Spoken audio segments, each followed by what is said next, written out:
we have previously discussed, and we are in the process. Could have been. I think it was me. Best. Good.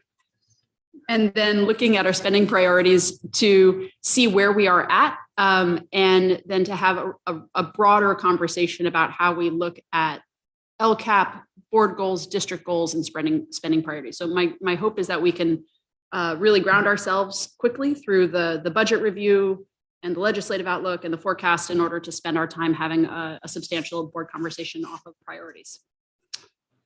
Jason. Thank you, Maggie. Ooh, hi. So yeah, tonight's, if we can go to slide 2, thank you. So tonight's workshop is, has 3 purposes. One, we're going to take an opportunity to review the budget, and it is like all budgets, is a snapshot in time. We just recently did the second interim, so Paul is going to take an opportunity to review that with the board to kind of just give us the most recent numbers. We're in an unusual time when it comes to legislation. And so we're going to take an opportunity to also look at some legislative impact on our budget. This is forecasting and less projecting because you don't know what's the result of a legislature or budget making at Sacramento. But I do think it's important to note because there's big changes that are potentially on the horizon. And then what we'd like to do is take the majority of this meeting in order to look at our goals, particularly with the focus of 22-23, and then also examine spending priorities, particularly new spending priorities in relation to those goals, revised or the old goals. So that's the purpose for tonight's meeting. If we do one more slide. For those that may be watching, there we go. Is that the delay or up there, or is that? Yeah, slide 3, please.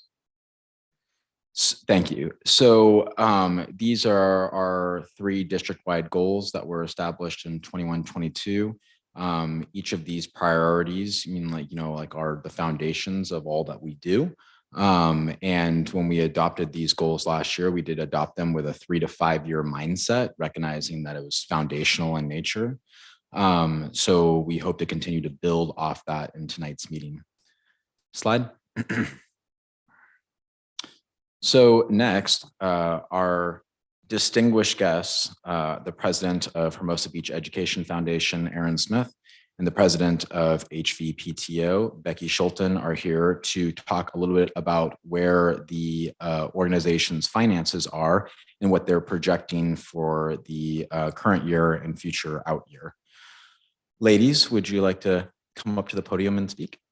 Thank you. Slide, please, Christine.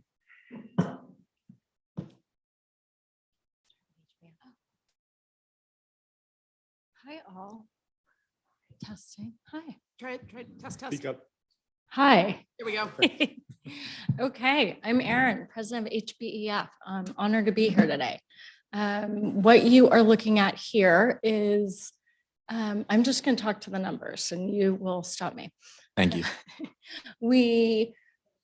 Erin, yeah, it's not picking you up as well. Oh, sorry. Okay. No, all good. Thank you. Okay. So we have an actual amount raised that was raised in our last fiscal year that was applied towards this school year. And that's the 2020-21, or actually, I can't see. Oh, yeah. Ms. Christine, can you get rid of our? Yeah, we're actually blocking because that's an updated, I'll just tell you the distribution from HBF last fiscal year that was used for programs this school year was an amount of $1.09 million. And that was during a challenging year. So we're very proud of that. And then I will tell you, because I know it, that our projection for funds raised this fiscal year, and HBF's fiscal year ends on June 30th, and the monies raised will be applied to next school year. And so conservative estimate, we aim to be around 10% of the district's budget.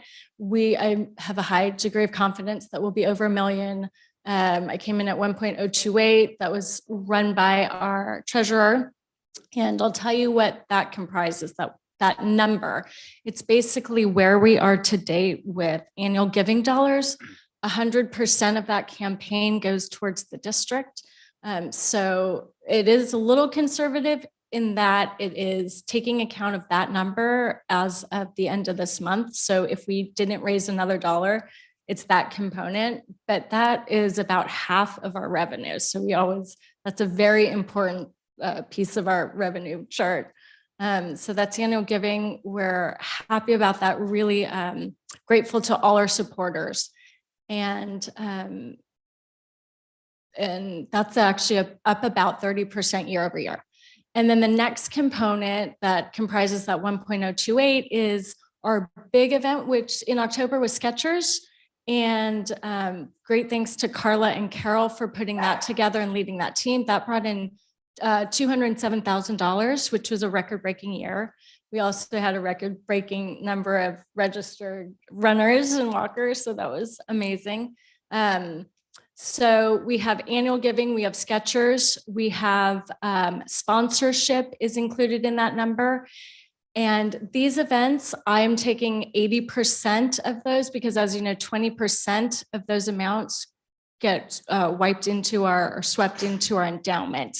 So it's an 80% of the 200 raised from Skechers.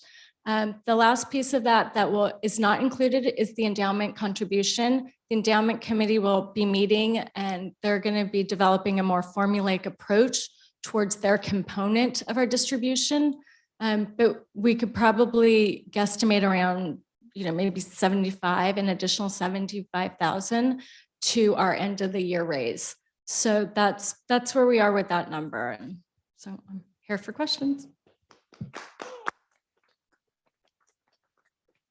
Erin, thanks for your stewardship on that. And thanks to all your committee folks and volunteers who do the work.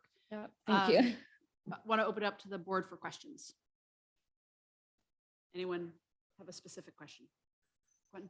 I'm curious what if any survey work you guys have done in terms of understanding community.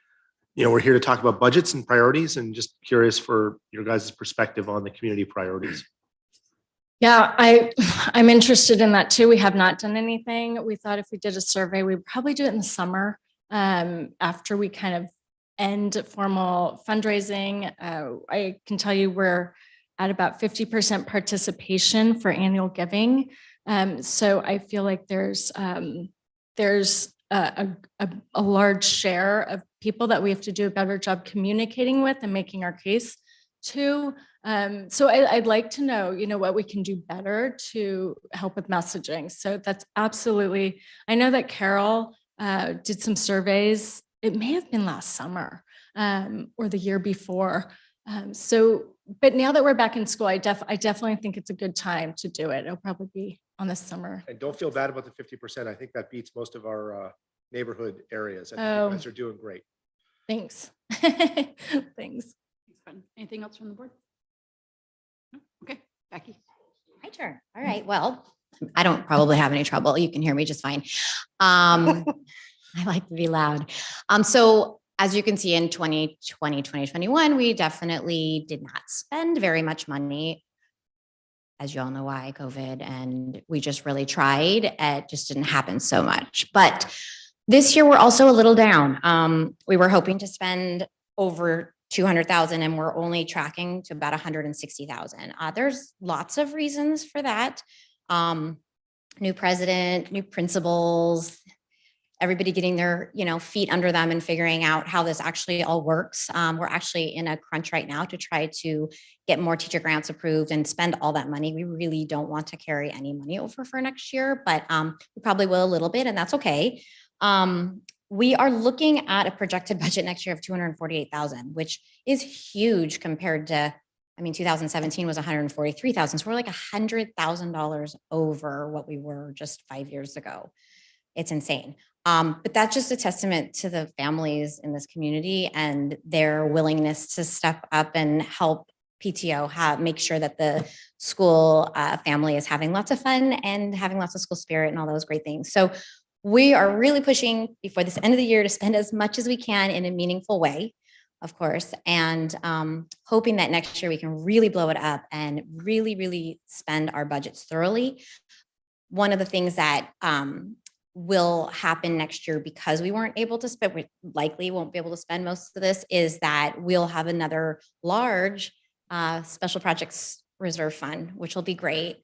Because we know we have a lot of things that we want to do next year. The board's really excited about a bunch of programs that they're talking about. And I know we have some things that we've talked about doing for the school, maybe like marquees at other, or a sign at Valley maybe next. Like we're being conservative to make sure we're keeping money where it needs to be to support the school and the district and the kids. So hopefully we'll be able to spend all $248,000 next year. That would make everybody happy, but TBD on that. So that's what we're looking at for next year is 248 projected and about 160K this year, unless I can really push them and spend a little bit more. Are there any questions? Questions from the board?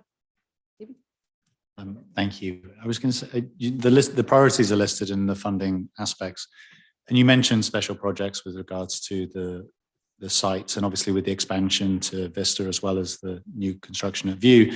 I'm just also, if you could just talk to, I think library and books is a key area, but any other sort of things that, whether they're imminent in the next 6 months or you're projecting ahead for the next year or two. I'm just wondering in terms of furniture or new classrooms or any other aspects, just as part of our expansion back into our final resting place of 3 sites. Well, I will say that Heather Myers is all over us like white on rice and wants more books. So we definitely are in discussions to take care of that.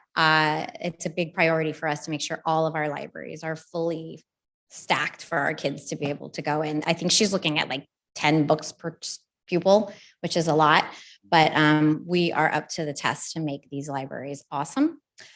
I think so. That's a big priority that we've been talking about on the board, and actually it's on our next board agenda to really like dive into how we can fulfill that.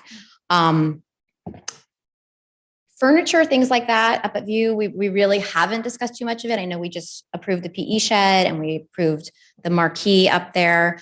I struggle a little bit. Some of my board members want it to really, really just go to the students, and they're like, how does a marquee help the students? But it does, because it drives enrollment. There's so many great benefits to having a marquee. PTO could put all their awesome things on there, like sign up for the Dolphin Dash, things like that. And it helps kids indirectly. So we're just working through those bumps and trying to get them to understand that it does, in the long haul, affect and help all of our kids in this community. So next year, we're looking at things like a new sign at Valley, possibly digital, which would be very exciting. We'll have to see if we can afford that or not. And of course, whatever the school is going to need, we're all ears to try to help and make it happen. That's what we're here for. So come to us with your special projects grants next year, because we're hoping to have another probably $75,000 in that fund next year, which should be able to buy some cool stuff. Amazing. Thank you. Anybody else? Yeah, I had a question. Thank you, Erin, and thank you, Becky. Can you talk a little bit about the fundraising side and how you guys are doing this year? Is the big jump for spending next year due to monies not spent in previous years, or is it due to increased fundraising, or a combo? It's definitely a combo. I think Dolphin Dash last year, we were not expecting to be quite as successful as it was, but opening it up from K3 to K8 just was gangbusters, and we're doing it again this year. It's going to be even bigger and better, and we're really expecting to see, at probably about the same amount. We raised $100,000 last year just from the Dolphin Dash, and I think we'll probably be able to do it again. I've told the chairs to just kind of calm down, and what we raise is fantastic, but they are gung ho and want to smash some records. So I'm all about it, and that's fine. And we're doing it. If you guys don't know, it's on April 30th on the Strand. We're really excited about taking it out into the community on a Saturday morning. And so, yes, it's totally twofold. The principals and I have committed to really we've already had our budget meeting for next year, and we actually have to continue it after spring break because after 2 hours we couldn't finish. So we're having another meeting after spring break, and we're really going to figure out where those fundraising dollars are going to make the most impact for them, because we don't want to just raise money and then have it sitting in a bank, especially because our PTO account at Bank of America gets 0.005%. We're making nothing. I'd rather see that money go into the endowment or do we need it to be working for us and for our kids. So we don't want to pull the brakes back on fundraising because the families seem the families seem very excited about it. But we also want to make sure we're spending what we're making. So fundraising, our big events are obviously the Halloween Carnival and Dolphin Dash. From those two events, we're looking at probably $150,000 in fundraising, plus a few other small things that we do throughout the year, yum raisers, family fun night, etc. They're technically they don't make a ton of money, but it all incrementally adds up for sure. But that's really what it is, twofold. Gotcha. Thank you. Mm-hmm. Questions, just appreciation. Thank you so much for all the things you guys are doing and all the families that are contributing. It's really amazing to hear 30% growth every year. I mean, it's just incredible. So thank you. You're good. Becky, I had a question for you, and thank you again to you and your team for all the work you're doing. Off of libraries. So on a recent walkthrough through Vista, I became aware of I wouldn't say it's an equity issue, but the fact that like some teachers have been able to really invest and build out classroom libraries and some haven't, either from changes in grade levels or pick a reason. Curious how you're thinking about Miss Meyer's library and classroom libraries. So that's a great question. I'm expecting a grant tonight to help build some classroom libraries.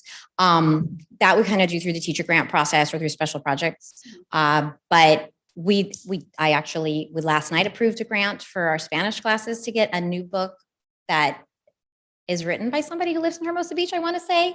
And they talk about Hermosa Beach, but it's a Spanish book. We approved that last night. So we are trying to help build classroom libraries through our special projects and teacher grants, but it's up to the teachers too, to like make sure that they're reaching out to us. I mean, I was very clear in the beginning, but they're so busy and I think they lose sight of that. Oh, wait, we have this. So we put a big push in at the beginning of this year and said, you guys, we can't leave this money on the table. So we've seen a lot of grants coming through since then. And I actually just got a phone with Jessica right before I came in here, and we decided that she wanted to know tonight. I have to go through and figure out exactly how much we left because we're not leaving a penny on the table. That's the plan. So one of the things she talked about was more classroom libraries for, I believe, 3rd and 5th. That's what I'm expecting tonight.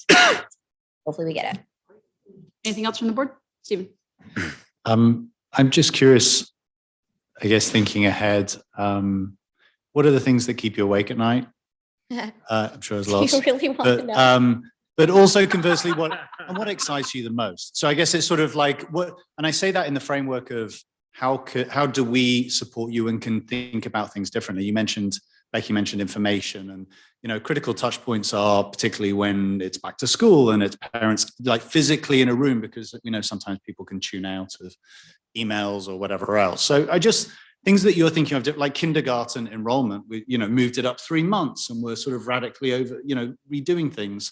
And I know there's great team collaboration between all partners supporting each other, but I'm just curious, with what's keeping you awake at night, what you're excited about in the framework of what we as a board or district or team together can do more to support each other.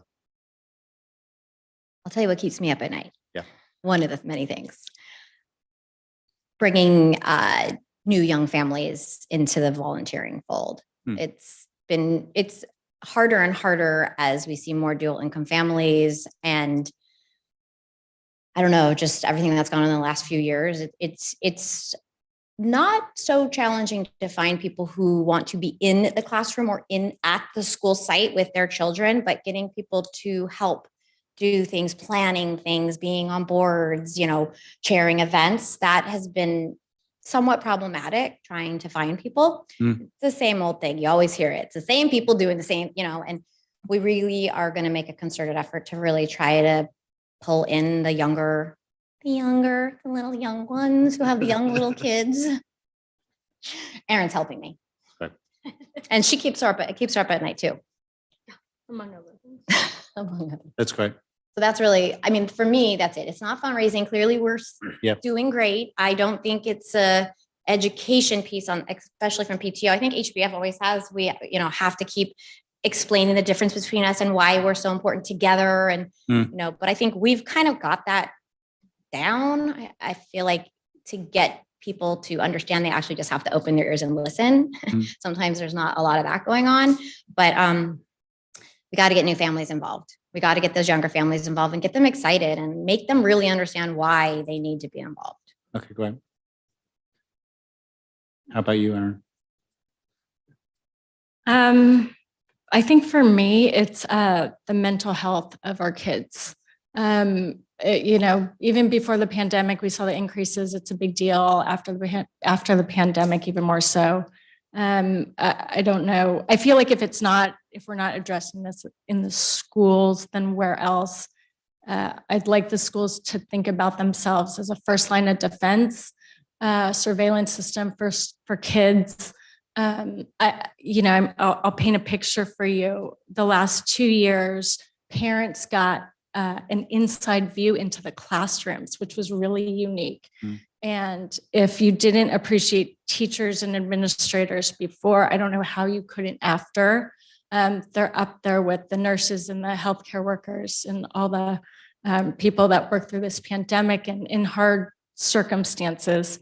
And we're so lucky to have them. And I'm so grateful to be in this district, in this community, and to see that that love, and that sense of compassion that comes from the teachers, and thanks to you, the administration, the board, for making safety foremost in your minds for our kids. But I'll just tell you, so kids came home and my kids are little, so we have different perspectives, but kindergartners, first graders being told that their schools were not safe places for them. And school is besides the home, it's the safest place in the world for them. And then to not really understand why that was, but to go through that. I think there's an untold story yet to be written about the knock-on effects that our kids have endured. And I would love to think that as we think about curriculum, as we think about tech ed and the use of technology in the classrooms, like it all stems from mental health. And my priority would be counselors and a constant touching in with our children who have lost 2 years in a classroom setting. So all that social development and the milestones, they sat at home, they missed it, and now they're being asked to get back to school. I don't know how good a job systematically we've done to explain what happened over the last 2 years, because adults are still dealing with it. And so I think they probably have a lot of confusion. And I think just in the conversations I've had with admin and principals and teachers, the children are kind of 2 years behind and they're showing it behavior-wise. And I think if we don't address it now and in a repetitious way, we're going to lose an opportunity. And we have to be careful, because I think they were struggling before the pandemic and even more so now. And I also I'd be remiss if I didn't speak on behalf of a few of parents in my cohort who, again, saw little ones be schooled online and then are going back, and the use of tech ed, is a little jarring to some parents, because imagine the story you get from your kids. You've been a fly on the wall for the last 2 years in their day in the life of a kindergartner or first grader. And now they're back in school and they come home. What did you do? I was on the computer all day. And that's literally a quote from children. And of course, that's not true, but they have no sense of time and all of that. And I feel like parents are recoiling from technology in their little ones, school day. And it doesn't take a deep dive to understand the preponderance of evidence shows the benefits of tech ed. We know this. It increases IQs, it increases test scores. It's a great tool to have. The one thing I might ask you all to think about is maybe to have maybe town halls, because just bring the parents along this ride so we know the thinking behind that implementation and how it's being utilized, and that it's really just one facet of learning. And it's not replacing teaching, because I think, again, if you have your child at home and now they're back in school, the one thing you want to emphasize is a teacher-student interaction and a student peer-to-peer interaction. And then, just digital literacy, I think for the older kids at Valley, I think truth decay keeps me up at night. We have a serious issue with that. Truth decay, I come from Rand, I'm going to give you some Rand speak, truth decay. And I just think digital literacy and just helping our kids navigate social media. We put a big emphasis on don't do drugs and all these kind of programs that we show work. I think we have to look at technology and social media as the new drug of choice for our children. So thank you for letting me talk about that. Thank you so much. Keeps her up at night. Yeah. Do you want to follow up? No, that keeps us awake as well. And I think we'll come on to talk about a lot of that stuff. So we appreciate you sharing that. Just bear it in mind, obviously, as you think and process these things. I think one of the big themes from this evening is that we have an incredible amount of known unknowns, and a lot of things are going to change and shift. I'm incredibly thankful, just to build on like the board support, coming out of a pandemic, to have these sort of numbers and support going into new facilities and to sort of almost have this fresh start and calibration. I'm incredibly excited about. I'm excited about it for our families and for our community. And, I think we're cautiously optimistic about some of the numbers, and where we're going. So, but it's great to hear those things, and just if there's ever anything we can do, just let us know. Yeah, I'll just end on a positive. Like, this is the most amazing community. We're all growing up together. We're all tight knit. Yeah. We need to continue to be the community that every child is your child. No one falls through the cracks. Like, if that's not our foremost priority, then, that's the benefit of being in this small community. And we have great support, and parents are great, and we're involved. So utilize the parents, because I think you have a receptive audience in the parent group. Thank you. Anyone else? I have one thing. Christine, can we do one more slide? Thanks. Erin, if you just take a moment to just highlight the grants that HBF has received in our community partners. I just think that it's been a banner year from that. And I just love for you to tell a little bit about that this year. Yeah, I think our director of sponsorship has been great. He's lived in this community, Peter Sprague. I'm going to give him all the credit. He's done the work, cultivating these relationships. And we're so grateful to these businesses. Peter and I met, he came on the roll this year, as did I. And one of the things that we were both very cognizant of is what we were asking of businesses that have been shuttered, have, also withstood all the knock-on effects of going through a pandemic. And the fact that, they were there to answer our calls and to give money to the schools just shows what a gem this community is. So, the list is there, but we are really grateful to all our businesses. We have a great relationship with the Chamber of Commerce.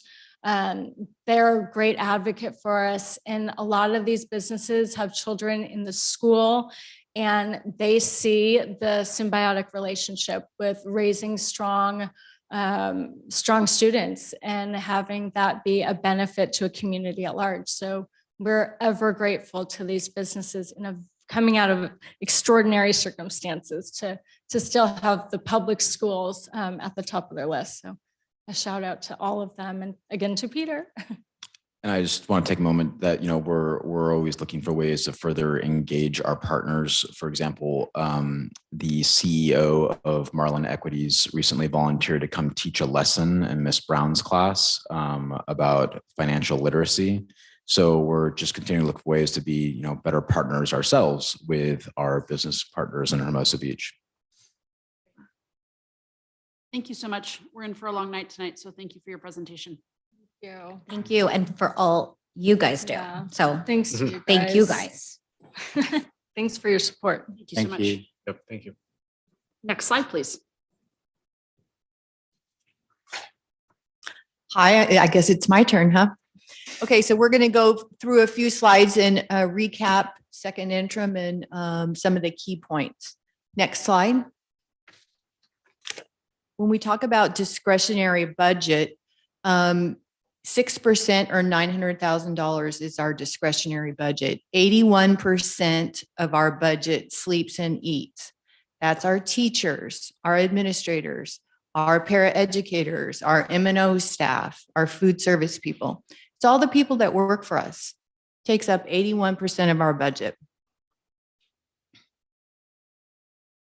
Next slide. Per pupil funding.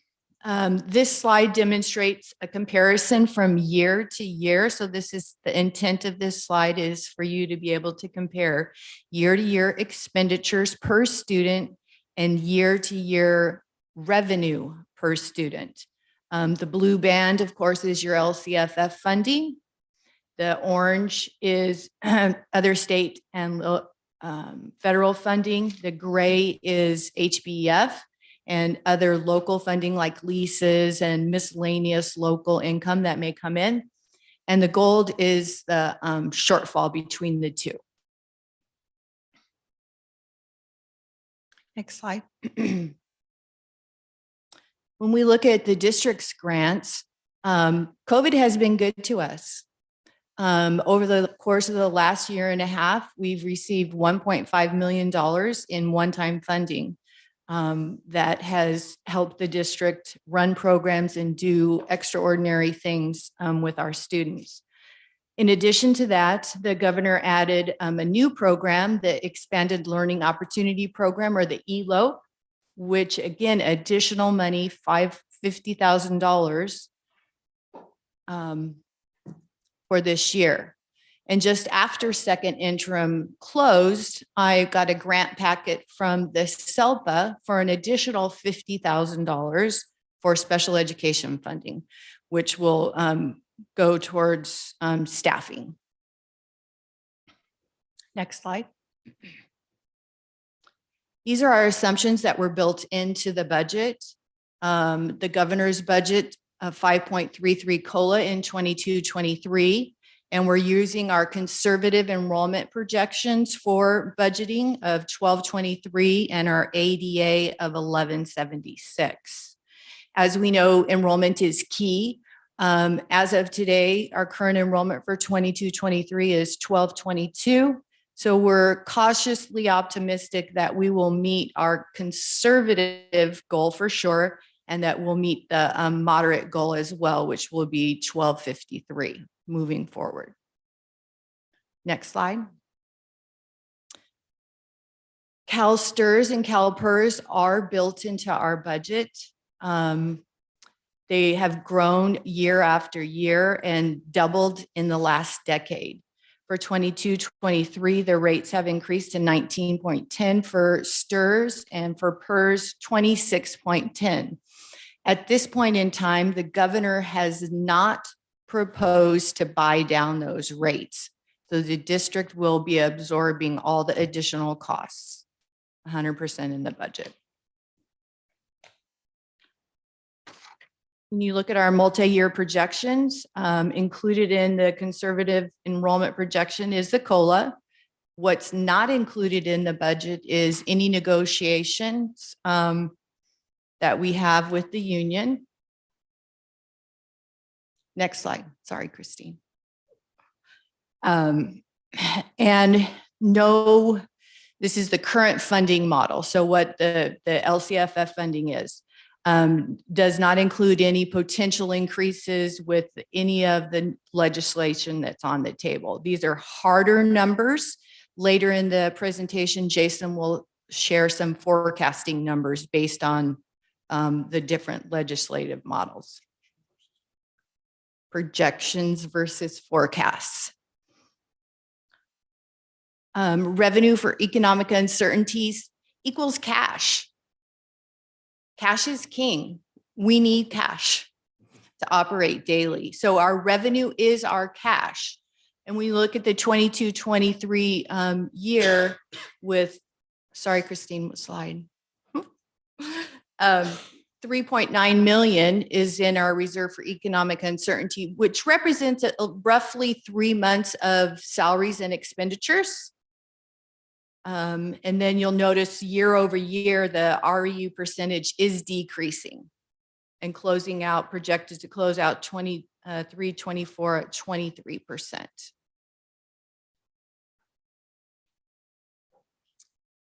You want to?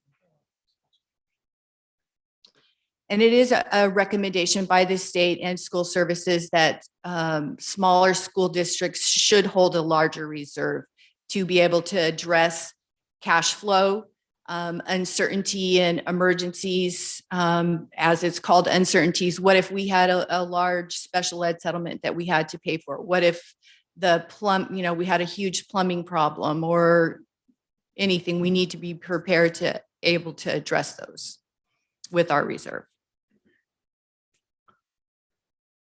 Percentage of reserve for economic uncertainty, you can see year over year, it looks like our reserve has been pretty healthy. The percentage is based on that year's expenditures versus the reserve for economic uncertainties for that particular year. So this chart is just a comparison for year to year.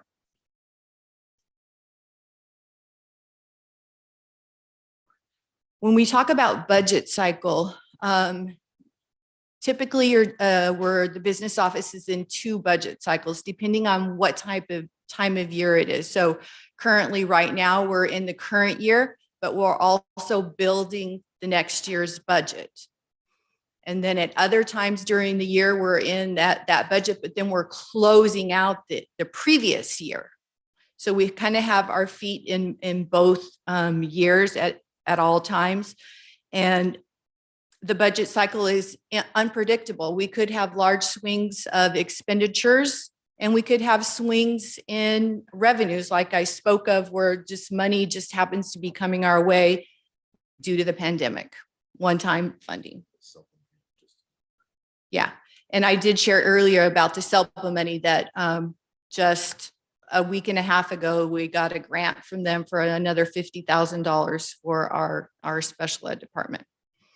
So that is not reflected in the second interim, but we will be spending that money this year on staffing. Any questions? Oh, okay. Okay. At the top of the chart is the 45-day budget revise. Now, we all know that the budget closes and is adopted by the district and the state on June 30th. Our budget is final on June 30th. We've had our community input, the middle of the month, it's set in stone. Okay, we have it, we adopt it. But due to the legislation that's on the table, timing is of the essence. So if there are material differences between where the governor signed his budget and what we had projected, we will need to do a revise.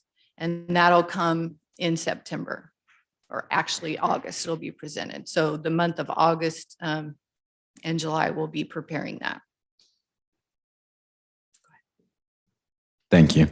And just to kind of highlight this year, like any year has presented unique, that on August 31st, we could learn that our budget just changed by $1 million due to the hold harmless proposal that I'll talk about later in the presentation. So it just makes budgeting extremely challenging in that sense, just to prepare, because this year's fiscal cycle is more unpredictable than usual. Right, because currently the budget is built on what the governor proposed in January, which is greater prior year ADA or current year ADA, whichever is greater. And that's a lower funding model than all the models that are on the table right now. That's the lowest. So that's the worst. The second interim would be the worst case scenario budget. Something to highlight as well too that may make this more of a challenge is that we're also required to have our LCAP approved by July 1st. And so in turn, an LCAP attaches dollars to educational outcomes and goals in Sylvia Gluck's department. So it's it makes it challenging uniquely for us because of our loss of enrollment. You mean like, and what hold harmless means to us in relation to our budget. I dare anyone to find a district that lost 12%, and that's just the uniqueness of our size and location. So you mean like in some ways, right? You mean like we're looking at a difference of 10% in our budget while we're writing our LCAP plan. So, we're going to keep on planning for those contingencies, but just kind of demonstrates, you mean like the challenge, right? You mean like in trying to prepare us, the board, you mean like our staff, for those wild swings that will take place in the course of maybe less than a month. Okay. Any questions? Let's move it into questions. Jen, you want to kick us off? Yeah, just so Jason, just so I'm clear. So by the end of August, we could know whether we have $1 million more dollars. It's not that we'd have $1 million less dollars. That's correct. So we can, scenario planning to spend $1 million is more fun than scenario planning to reduce $1 million. It is much more fun. That is a way of putting it. We also have to plan for $1 million less as well, because that could also happen, or it could be, as you'll learn later, $800,000 less or $500,000 less. We'll present on those scenarios in a minute. Okay. Paula, can you help me understand that there's the per pupil funding, and then there's the reserves, and the reserve chart that showed the multi-year, it's in percentages. So they're not, I'm not entirely sure how to compare them, but the per pupil funding chart is showing shortfalls every year. Mm-hmm. But the reserve chart, there's a lot of years where it's growing, and in some of the same years where we're showing significant shortfalls. And my simple mind says, gee, if we're short, that should mean we're digging into the reserve, and yet I'm seeing the reserve growing. So help me understand what I'm missing there.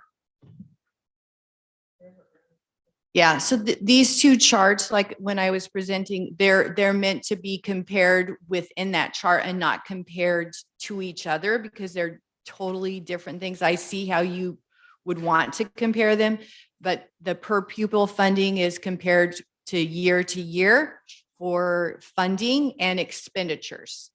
It doesn't take into account the reserve at all. I think I understand. I think my simple understanding is you've got revenues, you've got costs. If your costs are higher than your revenues, you got a shortfall. Mm-hmm. And if you've got a shortfall, you have to cover it out of your bank account, which is the reserve. Mm-hmm. And so I get that they're different, but it's at some point it seems like they should connect, unless I'm missing something. Like if you're always short, you should be digging into your bank account as opposed to your bank account getting bigger. So like, it feels like there's some, maybe per pupil funding isn't all funding, or is there funding that's coming in so that we're not in deficit every year? Is that because of one-time fund? There's been an incredible amount of one-time funding, or is that? There has been an incredible one-time funding, but that's been incorporated into the per pupil funding. Maybe we can go back and relook at these, how we set up these slides. Doug, you have a comment? Yeah, I can tag in a little bit if it's helpful. So if you look at the reserve, the percentage chart, you will see for the 2 years going forward in the MYP that the amount goes down, just as the per pupil. It's like a $1.1 million deficit next year and like a $440,000 deficit the prior year. So you are right. When those numbers are negative and we run deficits, that number goes down. The other thing to keep in mind, though, is those numbers in the historical are based on the actuals. And we're budgeting off of projections, worst case scenarios, ultra conservative. And a lot of times the actuals are not that bad.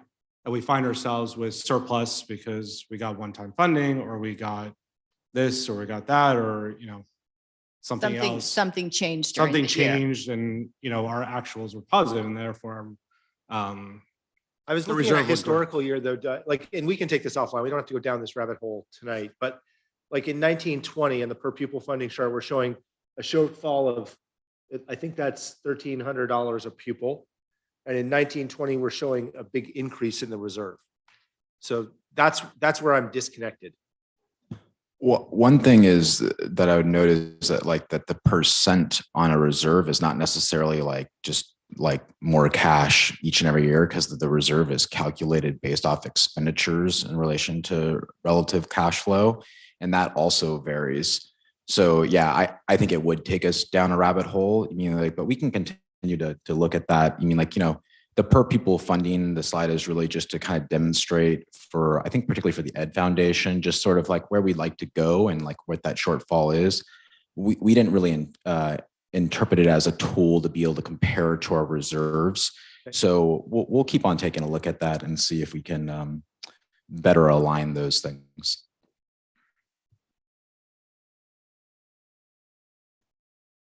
Just trying to rephrase that in my head. So like the broader question on that is why is there deficit spending when we have reserves? Or if we're deficit spending every year, intuitively, I would think that the reserves would be going down. You'd be going deeper and deeper and deeper into debt or chipping away at your savings, right? And that's not the pattern we're seeing in the reserves. So that's what I'm trying to connect. Okay. Thanks.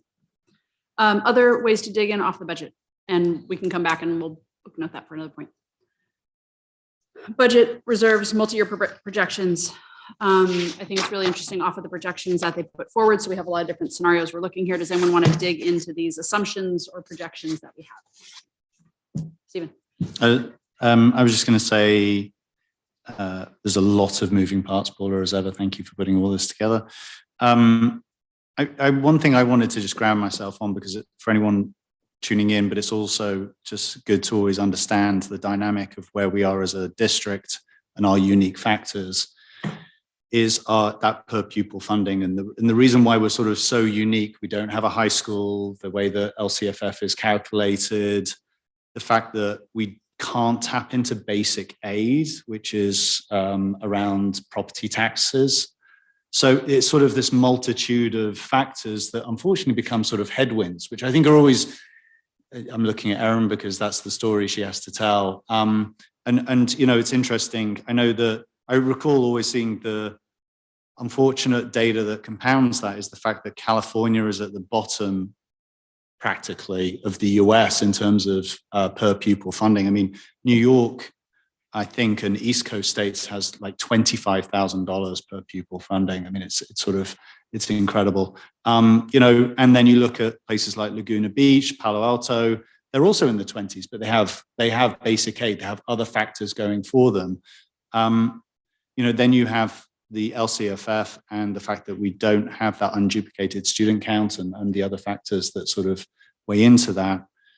There is also these other areas of funding, and I think that's one of the things obviously we'll get to later on, but that's why there is a gap in state funding, why there is an absolute need. Our community has come together for years through the Ed Foundation and through our partners to help bridge that gap in funding. Okay, that was all a sort of 101 of HB finances, but stop me if I missed anything. But I guess my question, Paula, Jason, or team is, where are we? Because it's often an interesting data point to sort of go, oh, we're the 5th lowest funded, or we're the 3rd lowest funded, or what have you. I know that's sort of a glass half empty thing to look at it, but I'm just curious what that data is. And also just sort of how our per pupil funding correlates to our neighbors. Manhattan Beach has had, successful bond measures. They have other sources of funding in addition to their respective Ed Foundation. And I'm just wondering sort of, Redondo Beach has their tech bond, bond and other factors. So I'm just curious how we stack rank against our neighbors and other places. Thanks, Stephen. I think that it is very fair to say that we are one of the lowest funded schools in LA County and the state. And that is based off the LCFF funding model. And that is because of our lower free and reduced lunch population. On the flip side, I would say that we are one of the highest funded school districts by the contribution of our PTO and Ed Foundation. If you look at just straight percentage. we recently spoke with our auditor, and we were doing some budget analysis, and they spoke to that the fact that our Ed Foundation contributes, like almost 10% of our budget, is truly remarkable when you think about like a school community contribution. I can tell you, in coming from Redondo, that it does not make that percentage. It doesn't represent 10% of the budget. And so we should be really proud. The thing, I think I've said this before, but I'll reiterate that we have the smallest school district in LA County, but I do really feel that our community very much earns that privilege to have so. I mean, like they literally contribute with their blood, sweat, and tears in order to make it happen. So that's something that is a huge strength and a potential. But I do agree with your assessment that we have to acknowledge that we're lower funded, as well as continuing to look for creative ways to create better sustainability for small school district programs.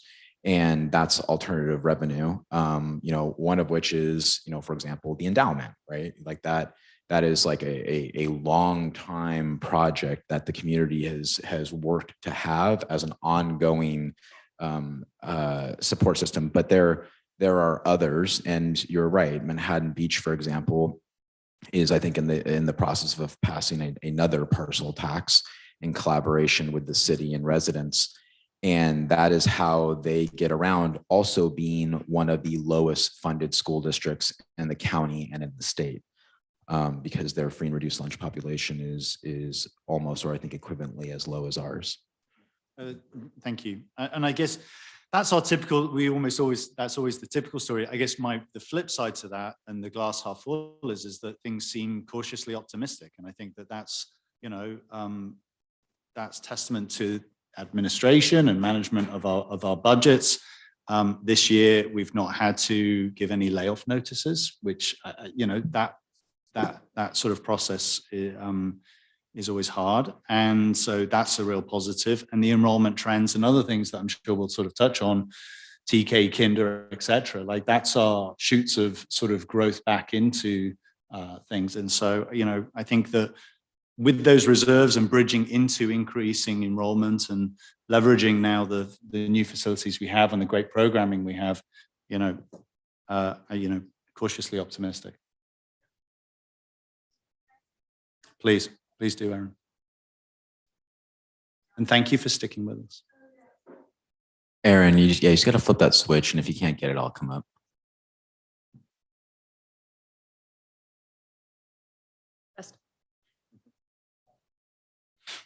Okay, I think that's all. The endowment.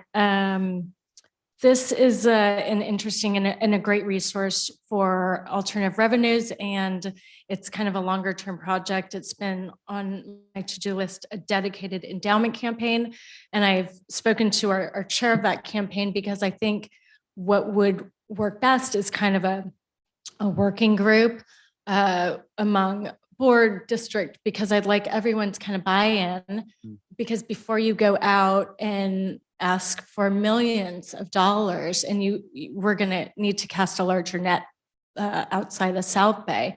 I'd like to have a concerted message about why Hermosa Beach, what the money will be used for, and that involves a larger conversation. So if we could put that on our minds to maybe do over the summer or something, I think it would be a productive use of our time, so that we could go out and make that effort and develop a campaign, because it'll probably take a few years. But, we should have dedicated streams of, is Hermosa Beach going to be known as what, the tech, but, we have a small community. We have to think about how we're branding ourselves so that we can justify these large asks. And just an interesting historical, the endowment was actually the larger source of revenue for annual giving. And it's something I just learned, that it was in 2000 that the money got, the 80-20 got moved to the district versus the 20 got moved into the endowment. So I was interested in the history of the endowment and if that was seeded by an individual or a few individuals, and it was really just compounding growth on annual gifts. So that is the power of an endowment. And that is why it's so important. An endowment is capital preservation. So it's important that it always be there and that we use it very wisely. But we have a great committee and we look forward to working with you guys to develop good reasons to build on that. So thank you. Thanks for sharing that. Even more thoughts? Quentin, thoughts? I just have two takeaway thoughts. And one of them was Quentin, Jason, Paul, and I were recently on a phone call with the auditors, and we were talking about how to tell the story better and what tools and data might be needed to really explain the budget to the board and to the community. But there was a takeaway from that, which is, districts, regardless if you're a small district or big district, you have the same problems. You have the same logistical procedures that somebody has to file. The perks of being in a big district is that you have more people to help with the paperwork and compliance. And the auditor's takeaway is like, a perfect size district is actually like 3,000 students. That gives you just enough staff per student ratio to do that. Like, we're never going to be a 3,000 student district, right? We are always going to have those challenges of staffing administrator shortfalls where we are asking people to work overtime, and work miracles with budgeting and with compliance procedures required by the state and county to get us where we need to get, because we're not going to get there. At the same point, actually, Paula, I always keep documents. And so I have my 2019 document from the budget workshop we did, where we had asked the question of like, what's the enrollment look like to do a bare bones program versus what's the perfect size enrollment for a district, right? And the numbers at that point were like bare bones was 1,374 students. If we were to get to 1,837 students, we would have a fully funded set of programs, right? So again, getting to 1,837 students, that's a lot more students than our district could hold. So like for me, that's then looking at, back in 2014, 15, when we had a district of 1,400 something students, like what do we get to cover that shortfall of 450 students, basically? Like that's the gap we're looking at to have annual funding to get us to programs that parents want, that families want, that the community wants. So that's where my brain goes as we start getting into like visioning work of like, we're looking at that 450 student number to get us to the kind of programs that we're not having to be like, oh God, please run the dolphin dash, go do another loop, right? You kindergartner out there, more laps. So like, how do we get out of that mentality where we can actually, sell the fact that even though we're the lowest funded district in the county, we're in the top 10% of achievement, right? So like what we do with so little magnifies and is amplified on all the different metrics, but getting to that 450 gap number of students is where we should be visioning around for fundraising as an annual growth piece. Top 5%. Which includes top 10. Okay. Yep. Any comments or reflections as we move off of multi-year projections into legislative? Janice, are you thinking? Good. I was just wondering what our largest enrollment has been I want to say it was like 1450 ever. 14 something. 14. 1454 Yeah, it's is what I have in my head for some reason. 1457 is somewhere between 14. Something around about there. 4. Yeah, I don't have the number from it, but you're right. It's about 14, 15, and it was within the 2010s. Yeah. That was in 2015. Yeah, something like that. Next slide, please. Dr. Johnson. All right. So as I mentioned earlier in the presentation, we have a lot of legislation that's on the docket. It's a banner year for legislation, and I want to give the board and our little school district a lot of credit because we really we're at the forefront of this legislation. It was just, I don't know, Stephen, was it like 4 or 5 months ago that we were sitting at the gum tree talking to Senator Ben Allen, talking about how we needed him to do something for us. So to his credit, he's come through. So we're going to talk a little bit about the legislation and sort of how those could potentially impact our school district. Slide. I'm going to roll through this. So AB 1607, the Mirasichi bill, is what they call a 3-year rolling average for ADA. You can see it's current and previous 2 years. The state of California recognizes that across the state, school districts have lost enrollment, not just during COVID, but there was a declining enrollment trend across the state. And in order to remedy that, I mean, like, while they recognize school districts need to make budgetary adjustments, it'd be very hard to make that budgetary adjustment coming off of a crisis period like COVID. School districts' costs have skyrocketed. Something that Aaron brought up, like, for example, mental health, and so to suddenly pull the cord on funding based off of enrollment loss would be a detriment to students and staff and families.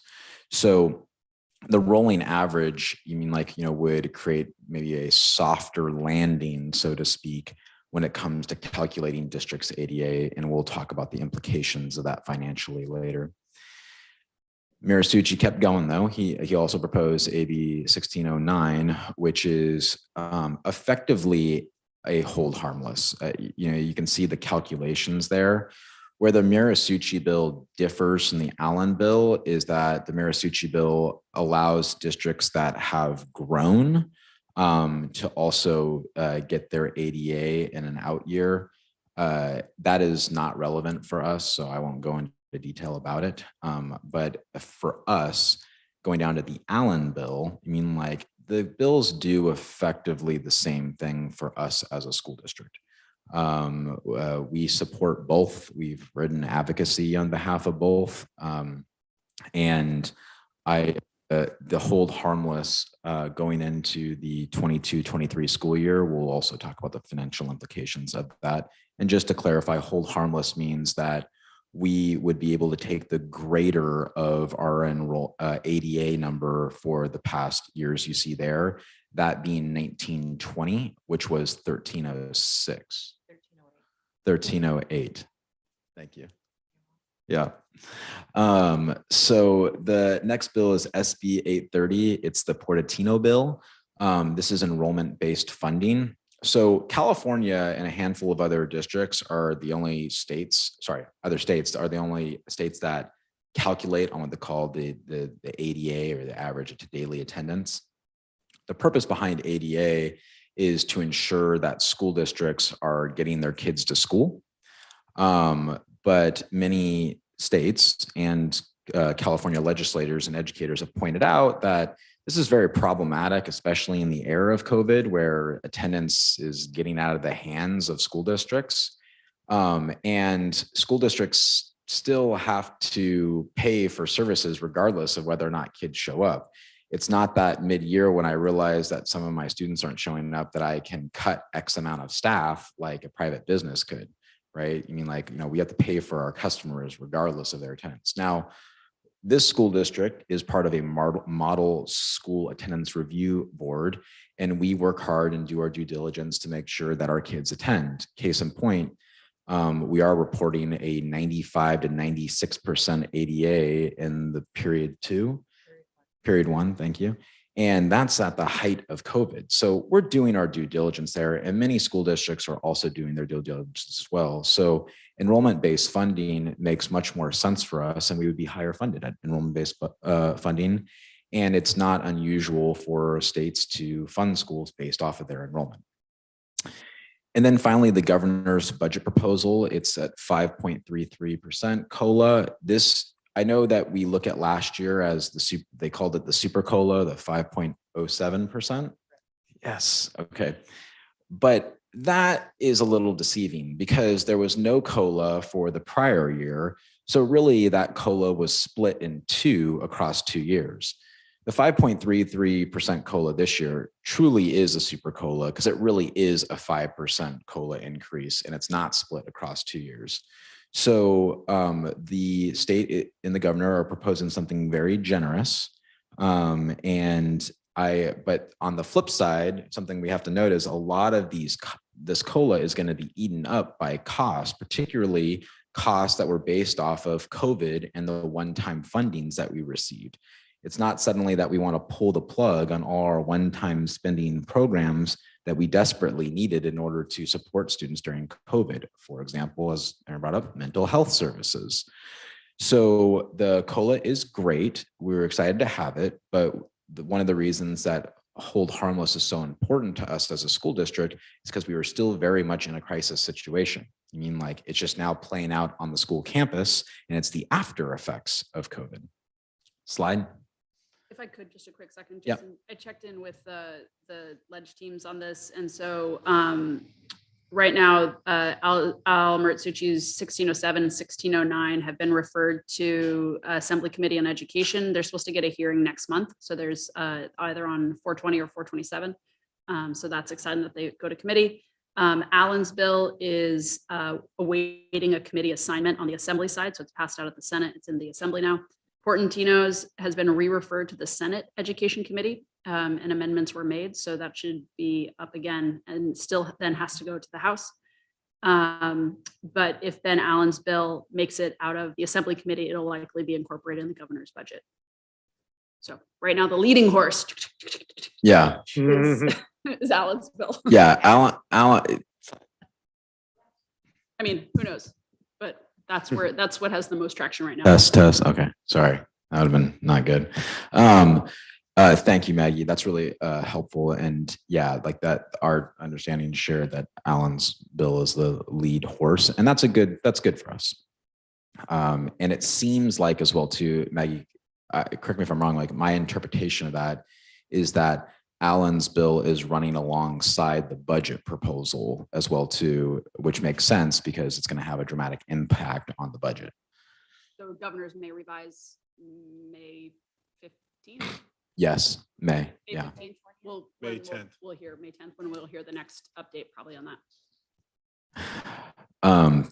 So yeah, Stephen. Just weighing in on that, if there's an opportunity, do you know if obviously we were able to testify at those committees and things like that, opportunities? I mean, just because our story is both compelling and unique, and I think it's one that, yes, we're not LAUSD or these other sort of huge ones, which naturally they pay attention to, but we have, equity and needs in our own sort of way. And that, that story is I think it was a powerful one. So if there's an opportunity to testify further or whatever else, that would be a good thing. I was just curious also, this is dated for 22-23.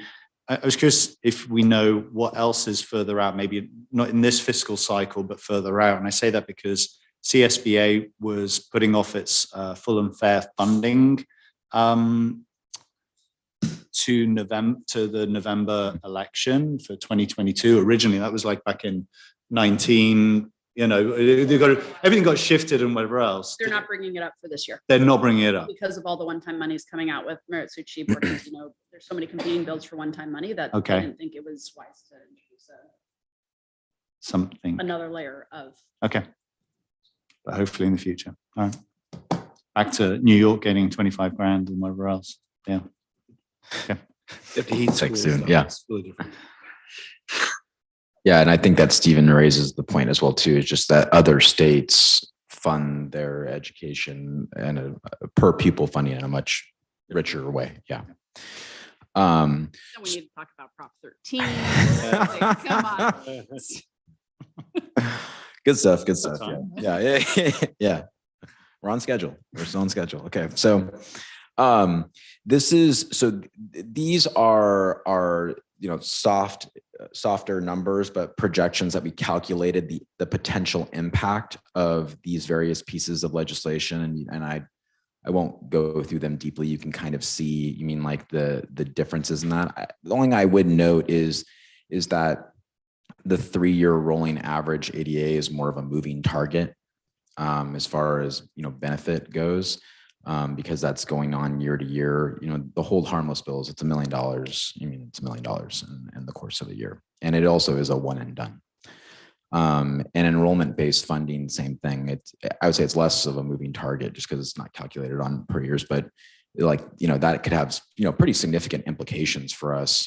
10 years from now, if we're on enrollment based funding. And then the governor's budget proposal is just NA because we've already demonstrated that the projections that you saw earlier from Paula, that is incorporating the governor's proposal, and that I would just note that is also pre things such as negotiations, further staffing that we realize in the course of spring that we're going to need with our various needs, such as special education. Slide. This is just another window into that timeline. All bills, have been introduced. So kind of to Stephen's point, there's nothing else on the horizon for this cycle. But the budget bill, should be signed off by July 1st, hopefully. And then, but, last bills could pass by August 31st. So that's why we discussed that, we could see a hold harmless come in, a few days before school starts. So it creates, some scenario planning for sure, which that's where we're going to continue to advocate to plan, with vision in mind. And we are going to, aspire from a budgeting standpoint and then grounded in reality as we get through the course of summer, which we recognize we're going to be having some changing scenarios here. Slide. I know we've been taking questions, but I'll pause there for questions about the legislative impact.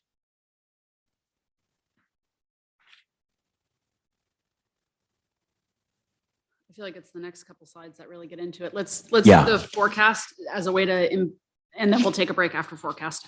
Thank you.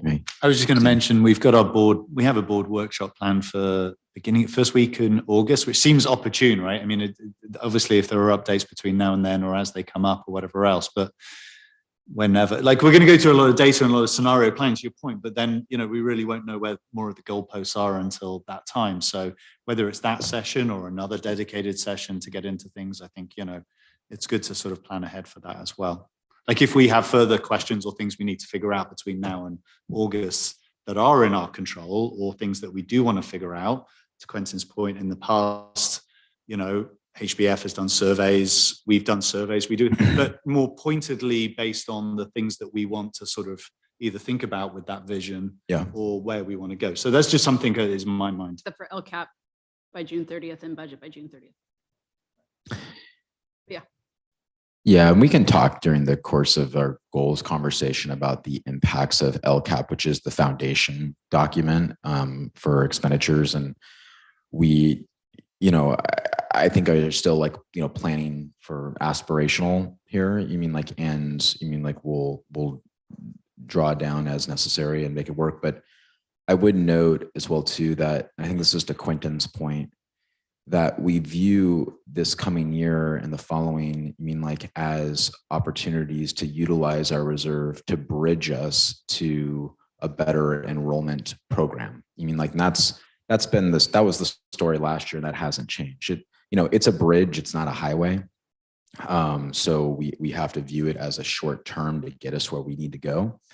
But this, I do think that regardless, when we planned last summer, we knew that we were staring down $1 million deficit or more. Our situation has gotten better because our enrollment has gotten better. So the loss is less catastrophic.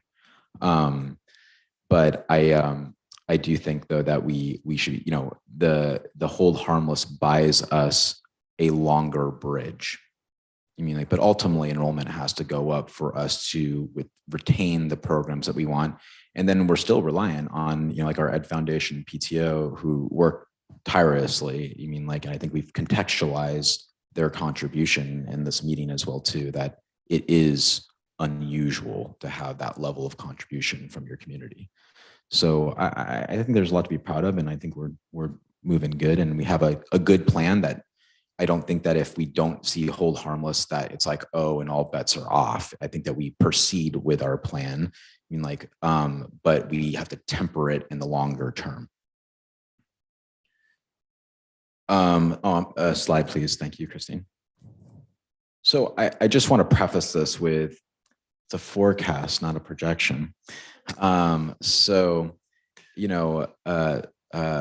Business managers and finance people get real nervous when you start talking about forecasts and stuff like that. So, they like hard projections because they're always planning for a rainy day. And I agree with that. I think that's brought us this far. Thank you, Paula. I do think though it behooves us, because it's such a unique year, to look at a forecast and potentials just to sort of contextualize where we're at. And I think what you'll see is, as I'm kind of like leading up to, is that right now we're faced with a deficit. I mean, like, or a relative break even. That's our two scenarios here. So let's take a look at some of our forecasts. Slide. So this is a multi-year forecast, and it's really like a setup slide.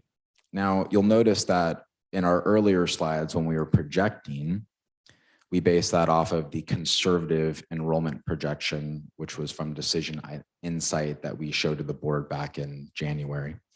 We're basing our forecast off of the moderate enrollment, and that is 1253 in relation to, I think conservative was 1227. 1223. Thank you, Paula. So we, why moderate? We believe, we're forecasting that we're going to hit our enrollment goals. I mean, like, and that's not, that's because we're watching the trends. We've had the experience of last year. Yes, it is rolling in weekly again this year, that, and we have done things with our enrollment pushes, as well as our permits, as well as our TK full day program that has made us more confident in hitting that number. So the reason it's a setup though, is because this multi-year forecast is without hold harmless. You can see that there. And it just helps put in perspective how the legislation will impact the budget multi-year. Because we are still talking about a lot of one-time dollars. With hold harmless, it's still one-time dollars. So I'm going to move to the next slide. So on a multi-year forecast, hold harmless, you see there that in the 22-23 year, our current deficit is 72,000. I want to put that in context for a second as well. One thing is, this is still pre-negotiations with our labor union. It's also, again, unanticipated costs that may come with increased enrollment when it comes to staffing. We've projected out, but inevitably, for example, we realized that we were, with our population, we were going to need more percentage of a nurse, which we showed in the 3-site plan. That's not based off the 3-site plan. That's based off of our student population. So there are unexpecteds. Another thing you'll notice too is that if you're paying close attention, that the deficit is actually more under a moderate enrollment funding scenario than under a conservative enrollment funding scenario. That's not to confuse you. It's because under hold harmless, moderate enrollment assumptions is actually less valuable than conservative, because it'll take more staffing in order to support moderate enrollment versus conservative enrollment. And so in turn, if you're under a hold harmless, it kind of doesn't matter what your enrollment is that year, right? So more kids equals more costs. Now you have to look at it from the long term, right? You're building this foundation. So when the hold harmless ends, then you're in a better position. So that you see in the 23-24 and the 24-25 scenarios. Again, though, I caution at drawing like, oh, look, there's a surplus. 38,000 is hardly a surplus. You can just call that break even. I'm sure we'll figure out a way to swallow that up. And two is that in those out years, so the thing that we're not necessarily projecting is the result of, what our negotiations will be, along with the unexpecteds. For example, lawsuits. These are just things that are just really difficult to project out. And we have looked at, for legal, for example, we looked back and we said hey, let's look for a trend in our legal costs. So we compared the last 6 years of legal costs, and what we found was there's no trend, that every year is entirely different, and sometimes 6 figures different. So if I'm Paula, which sometimes I feel like I am, you're so close. Look how close we are right now. That I want to be more conservative because no one's getting fired because they had too much money. And so in turn, I think it's a scary tightrope to make sure that we have enough cash flow to get through the rainy day. And we've negotiated, and this board will continue to talk about how much is too much, how much is too little when it comes to a rainy day. So those are just important considerations when we talk about the benefit of hold harmless. If we go to the next slide.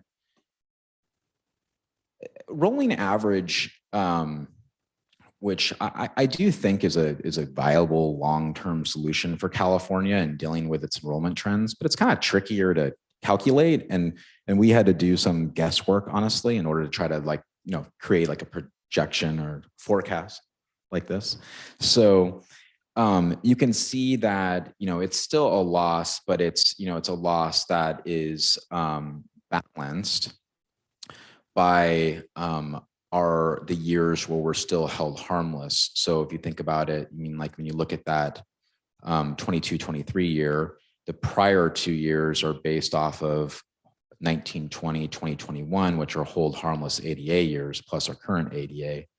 The challenge with this is, like our ADA, has not been, we've not taken a dramatic loss like we were afraid of, but still, it's not 100%, it's not enrollment-based funding. So we will see potential losses over time.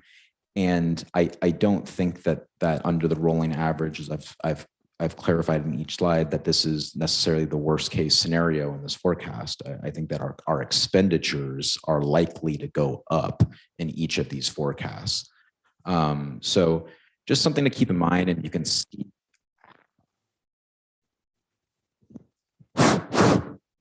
You can see how the dollars, continue to, at the end of the day, we're looking at best a break even with this legislation. That is like the best case scenario, and that's good. Keeps in mind I'm cutting out, aren't I? It also keeps in. Can I get a battery, Peter? Peter. Thank you, good sir. Test. So it also, thanks, Aaron, that's kind of you. It also definitely demonstrates that we need a long-term, more viable solution. That the legislation is not going to solve our problem in the long term, and especially for, I think, what this board and what our district aspires to do. So we need to be looking at alternative revenue sources, and we need to be aggressively growing our enrollment each year. And that is the best HBF fundraising, PTO fundraising you can do, is bringing students to our district. Because I think what Maggie brought up is that optimal enrollment number. That is the best plan. And I think the best way to do that is with good programs and clever enrollment push. Okay, slide. Do you want to take a break, or do you want to take questions? Let's just see if there's any questions on the table, and then we'll take a 10-minute break on that. A lot of different enrollment forecasts, projections, scenarios, not projections, forecasts and scenarios. Does anyone need clarification off of them? I thought that was helpful, Jason. Thank you. Yep. I think everyone needs a break. So let's take a 10-minute break, and we'll come back to this. Thank you.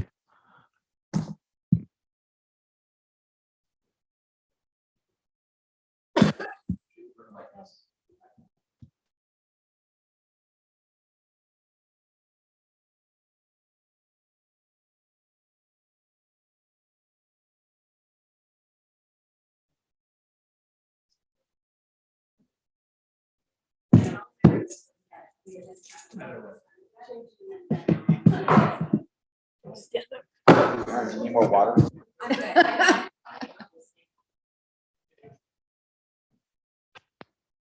Okay, that was over there.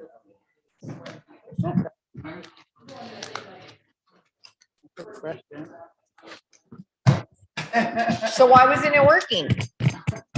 Talk right here. So if you move your mouth a half of a degree.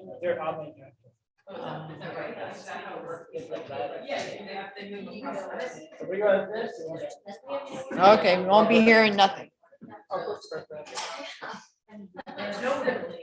Oh my goodness.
They're omnidirectional, so you have to be. You can't go like this. I was right in front of it. Like, did you change the battery though? No, it's half full. Can you change it though? No, it's still fine. It wasn't working. Yeah, it's still fine. How does, I'll give you. I got one was dead. Like, if I give you $20, will you change the battery? Just to be on the safe side. If it's not though, I'm gonna call on my. I'll change it. I prefer you change it. Yeah, no, it's half full. I see it's half full, but it's not working. Thanks.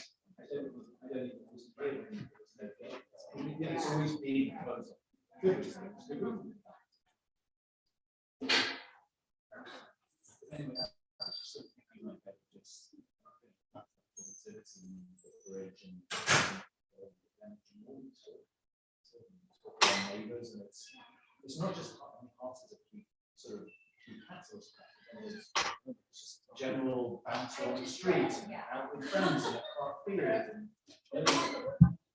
It's this one.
Test. Look at that. See, look at that. There it goes.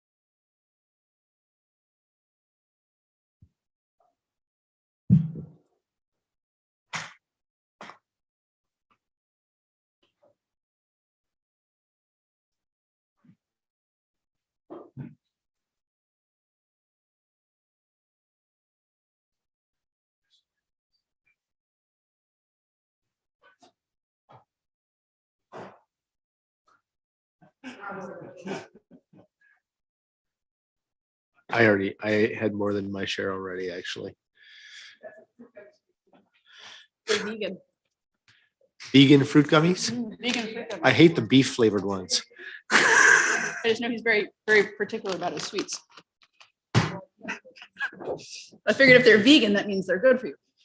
Okay, what do we need, folks? Anyone need tech support, mic support?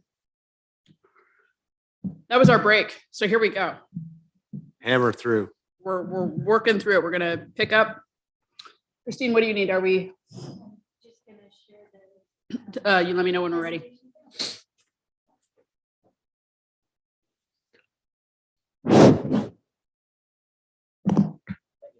Yeah.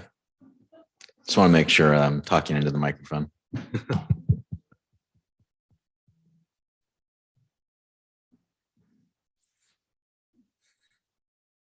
Peter wanted me to do a reminder to speak into your microphone and not turn your head when you're talking, everyone.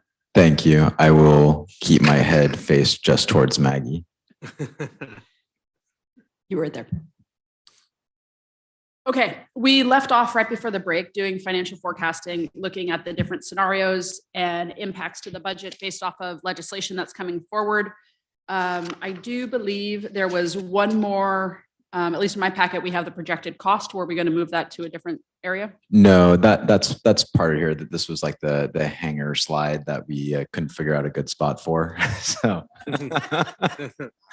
Perfect. So- We are moving into goals and spending priorities, and excellent timing, everyone. We're taking everything we have brought to this point on budgets, expenditures, and taking a high look again at goals. And then from goals going in, and I would like us to, we have some new projected expenditures, some long-term potential expenditures, but also I'd like the board to think about how we tie back to these 3 to 5 year goals and what the vision looks like. Take it away. Thank you, Maggie. And so, you know, as far as process goes here, one suggestion that I might have is to have me go through each goal and explain the expenditure, and then we workshop for the remainder. You mean like, so we get through all the slides and then start to come back and work through the document. Does that sound okay to the board? Okay, thank you. I'm sorry, Christine, slide. Hold on. I don't want to turn my head too much. So this is just something to bear in mind, and as we negotiate our goals, and you mean like, you know, like our expenditures, is that, you know, when Paul and I look at the budget, you know, we were like, you know, what are our 3, you know, heavy hitting costs that are hardest to predict? And they really are kind of in this order by their unpredictability and their cost. So first is paraeducators. Paraeducators support students with special needs, particularly students with high behavior needs. If they're a danger to themselves or others, that results in a one-to-one or a shared aid, depending on the severity of the need of the student. This is, you know, captures almost $1 million of our budget. I believe that's 7% of the budget. Does that sound right? And that is a heavy number for what represents, I can tell you, far less than 7% of our students. You make our special education population alone only represents 12%. the number of students that have paraeducators supporting them is a fraction of that. So while we are making adjustments and we've put before the board some positions in order to try to better support our paraeducators, make them more effective and move students through their progress more efficiently, we really have to have our eye on this cost, because it can definitely either support our long-term budget plan or it can for sure hinder it. And I by no means say that by like, we just need to make sure we cut this cost. I think that we are working towards, and Ms. Gluck is working towards, being more effective with the human resources that we have to better support students. And that in turn will reduce cost as well as better support students. So it's just something we have to be really mindful of. And we actually met with our special education team today and discussed this among many other things and planning for the future years. Next is the legal expenditures. During this year, our legal costs have certainly been up more so than last year, which was the year of school closures. It does seem that much of that is, a result of school closures, and COVID restrictions that has impact on our students with special needs, as well as other related costs, such as concern about health and safety protocols in our students. And it's very hard to predict that cost. Going into future out years, we hope for it to go down. But as I mentioned earlier, that any given year, we budget for our legal costs, but like the last 6 years have been remarkably unpredictable. So this is something that we're erring on the side of caution. Recognizing the troubled times that we're in, in context. But I think the board needs to be aware that this, could impact, like our long-term vision, if not handled with care. And then this is a more controllable cost because you can see it coming, which is, human resource position increases. That comes from a result of growing enrollment or growing student need. Sure, you can say it's related to the paraeducator costs as well too, but more students also equals more necessary staff. And that comes in many different ways. We're also moving towards a 3-site plan, and this board saw in a prior board presentation that inevitably will result in FTE increases, because you have more facilities regardless of the number of students you have to serve those facilities, and there's just some logistical problems that cannot be get around. And I can only emphasize that our staff has been gangbusters about trying to negotiate that and figure it out, but there's still some things that are difficult to get around. Like if you have a special day class, and students, no matter the number, you still have to be able to serve those students, across 3 sites. And if you only have 11 students total in the district, that is a huge logistical problem when trying to serve them in a meaningful way. So we're going to continue to look at those things and share with the board as those adjustments come. But we wanted just to kind of begin this conversation with making sure the board's aware of those projected costs that don't necessarily fall within our goals, but like our big ticket items. I have a clarifying question. When we're looking at these, are these annual costs? So at this projected cost would be reevaluated every year based off of the needs of the student bodies we have? Absolutely. I will say that also a change in recent legislation has made negotiating the paraeducator costs more challenging. This board, recognizes that just recently legislation passed that classified staff are now under the same as certificated staff when it comes to layoffs. Same timeline, yeah. So, and that timeline is very restrictive. And their rights have increased as well too. To appeal.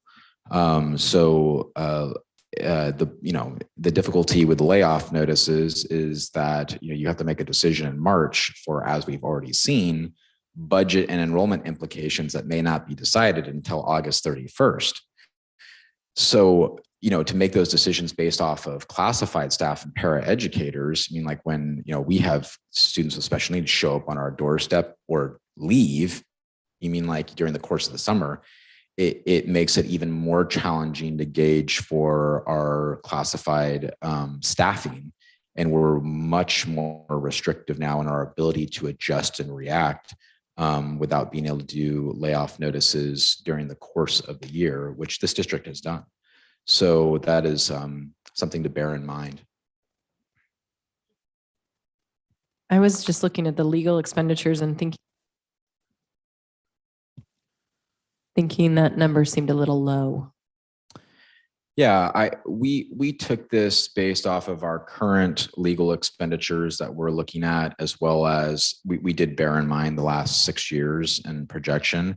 But I think it is very fair to, as a board member, who's experienced the last 2 years, to look at this number and feel like, I think it's going to be more than that. I don't disagree with that. This is our best projection. It's a projection, not a forecast, though. So I think you feel like slightly more comfortable. I think that we'll come in at this number if the way that we, in looking at the remainder of this this year and next year, if things go according to plan for the most part. And we built in a little space there, but still, it's an approximation, and it's like, well, Jason, how do you try to frame that? We're looking at our exposure, right? And we're looking at whether it be special education litigation, or the legal implications with the COVID-19 procedures. So that's how we're trying to project that out. And we do, Jen, look at our month-to-month legal costs, and me, Sylvia, and Paula both review them and look at where those costs came. So that also helps us gauge what we're looking at to have a better sense. But your point is well taken. And thank you. We'll just keep an eye on it, I guess. It feels like it could easily, go in multiple directions. Hopefully, obviously we all wanted to stay down, but which kind of relates to the first question, which is the paraeducators. In terms of, this may be normal practice, but in districts like ours that have a high number of paraeducators, do we get any, is there an auditor from like SELPA that comes in and like walks through our program and stays with us for a few weeks to see what some best practice, maybe making sure that we're kind of ticking the boxes with all the best practices? It's a great question. I'm asking because I feel like that can, that's where you get in legal quagmires, and that's where. So it's not necessarily like, as you're describing it, like as like a period, like like you bring in a consultant to like kind of, look at program effectiveness in that sense. But it is an ongoing review with the SELPA for a lot of different things. So, one is Iep compliance, right? And that really is where school districts get in the most trouble when it comes to special education and litigation, or, costs that balloon services, is the lack of compliance via the actual IEP document itself and adherence to the goals programmatically during the course of the year. That's ongoing. And like there's literally audit reports, they call them case miss errors, that is taking place on a monthly basis. And then there's closeout reports to the state. So that's one feature. We have ongoing SELPA meetings. So there's the directors meetings and there's superintendents meetings. Where program comparisons are made and best practices are shared on an ongoing training basis. And then the SELPA provides training themselves. We do bring in SELPA consultancy when it comes to certain cases, as well as looking at our service model. I think the thing that's difficult about Hermosa in relation to most districts, which presents a challenge for the SELPA to give us, feedback to the degree that you're saying, is that because we're the smallest school district in LA County, our special education program is very unique because there's a term that's called low incidence, which, just if anyone's not familiar, low incidence is what SELPAs were kind of born out of, that, you may have a child who's deaf and hard of hearing, right? And in a school district, though, you probably don't have a deaf and hard of hearing program because there may be only 1 or 2 children that represent that in a 10,000 kid school district. So the SELPA is a cohort of school districts that work together, and pool their resources in order to provide support for low incidence. So if you think about like that, as far as, system goes, what we would get feedback from the SELPA about our system, almost every kid is low incidence in a way in Hermosa Beach because there's only 100 students with special needs. So, as I mentioned, for our mod severe program, we have, I think, currently 11 students that qualify under that designation.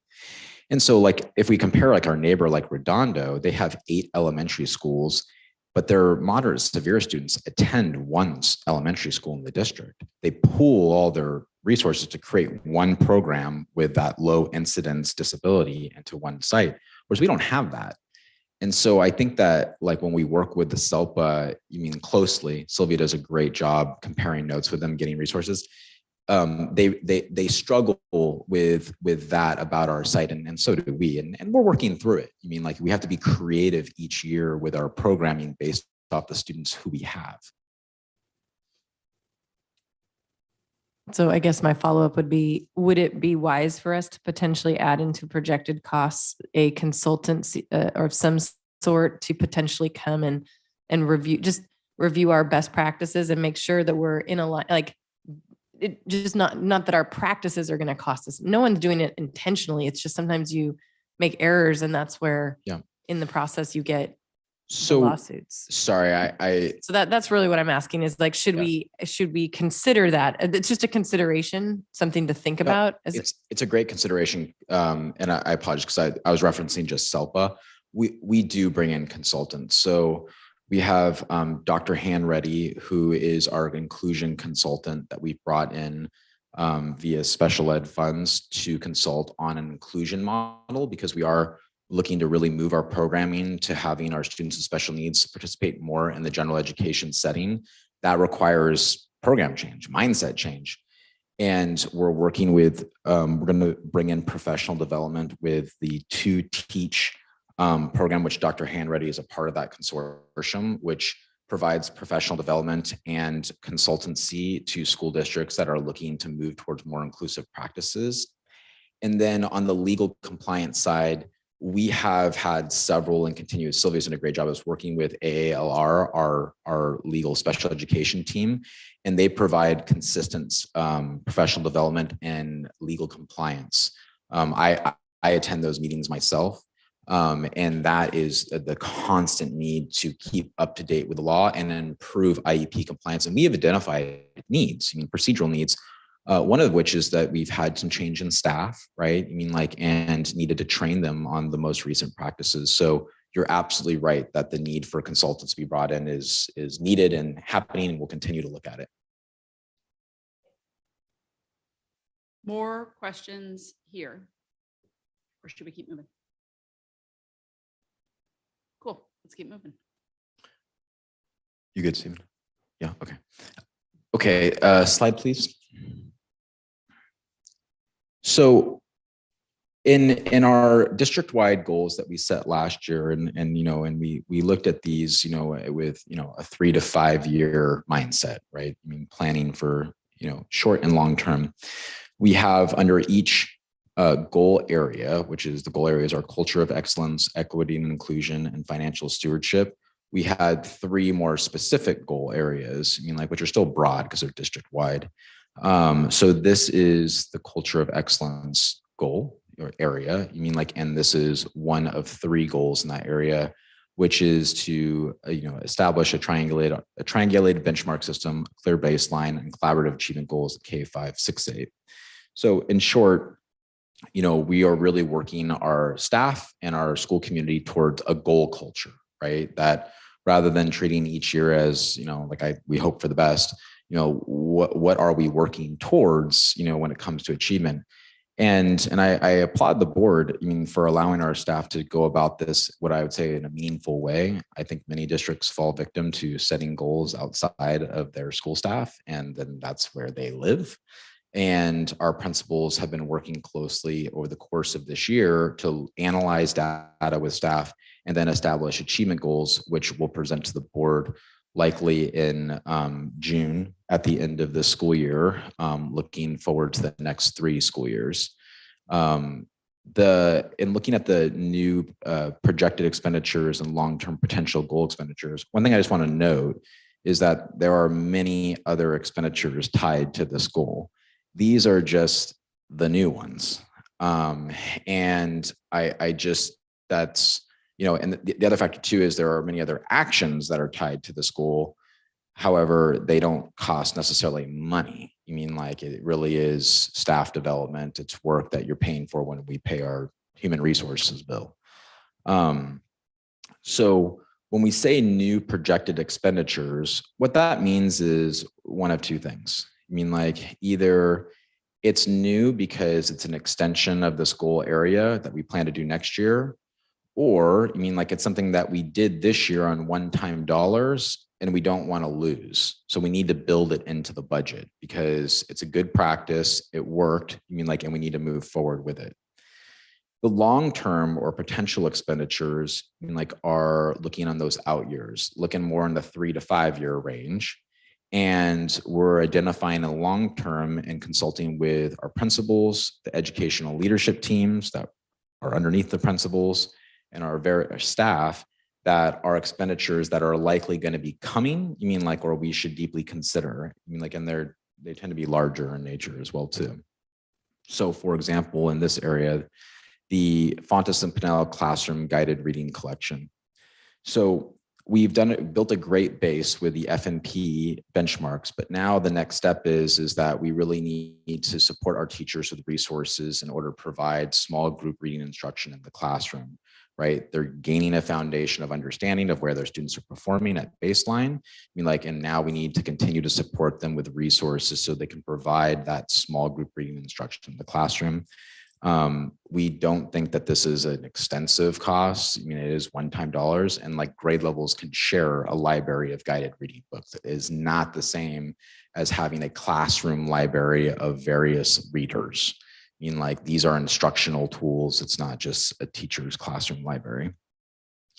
We've also identified, yeah, you can jump in, Jen. My thought was to go through the slide and then ask questions, but if you want to go one by one, we can. Yeah. Okay. So the next is a reading coach. We've been working with Julie. Everyone loves Julie. She is someone we came upon this year when we were building our capacity for a level of literacy intervention. And then we started utilizing her more to support coaching of our teachers to perform the FNP. The thing that's been key about Julie is the staff has bought into Julie, and she provides a level of expertise when it comes to FNP, which is dense. I mean, like that has really built the capacity of not just our teachers and also our principals. In grade level planning, vertical articulation, and data talks, this is really paying for subs.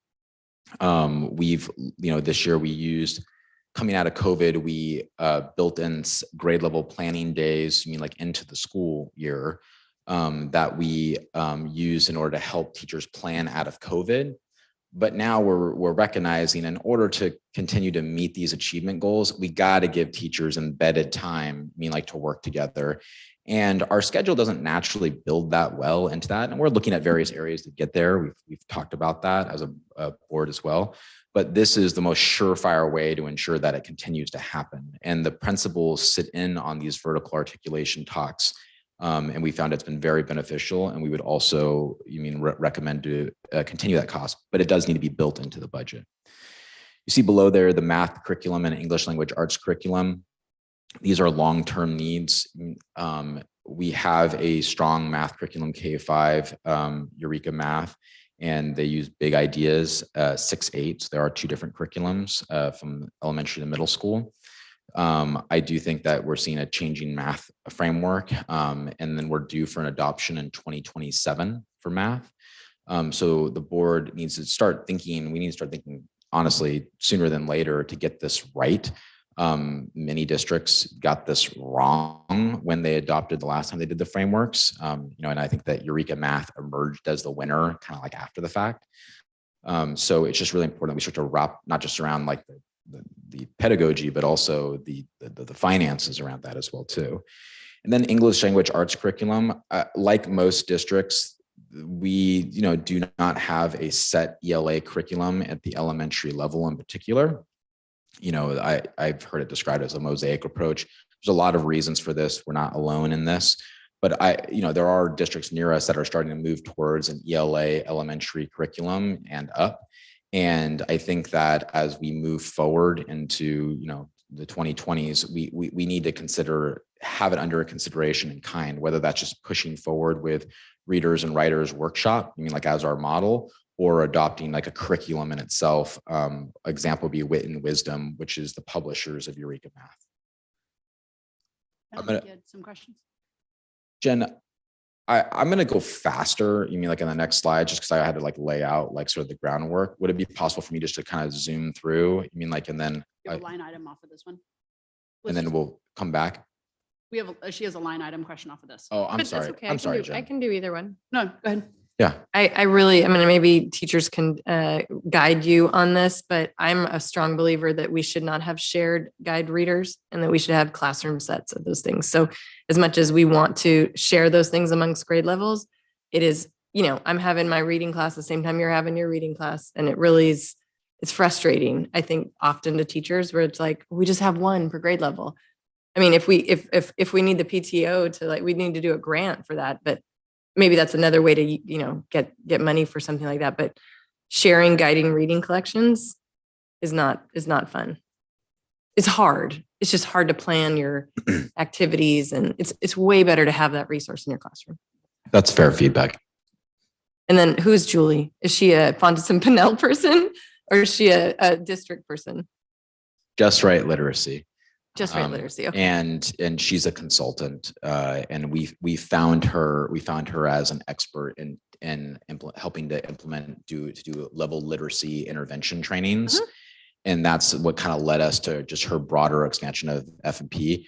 And I really do think that sometimes with consultants it's hit and miss, but she has proven to be valuable beyond just the average consultant. She's like Nancy. She's the Nancy of literacy. Great. We love Nancy's of literacy. And then if I have an addition to a new projected expenditure, is that when you'd like me to discuss that at the end? Yeah, let's get through culture of excellence and then we can do that. Thanks, Jen. So let's go ahead and move to slide. In this area, this is related to the development of our professional development and strategic plan. To help teacher learning.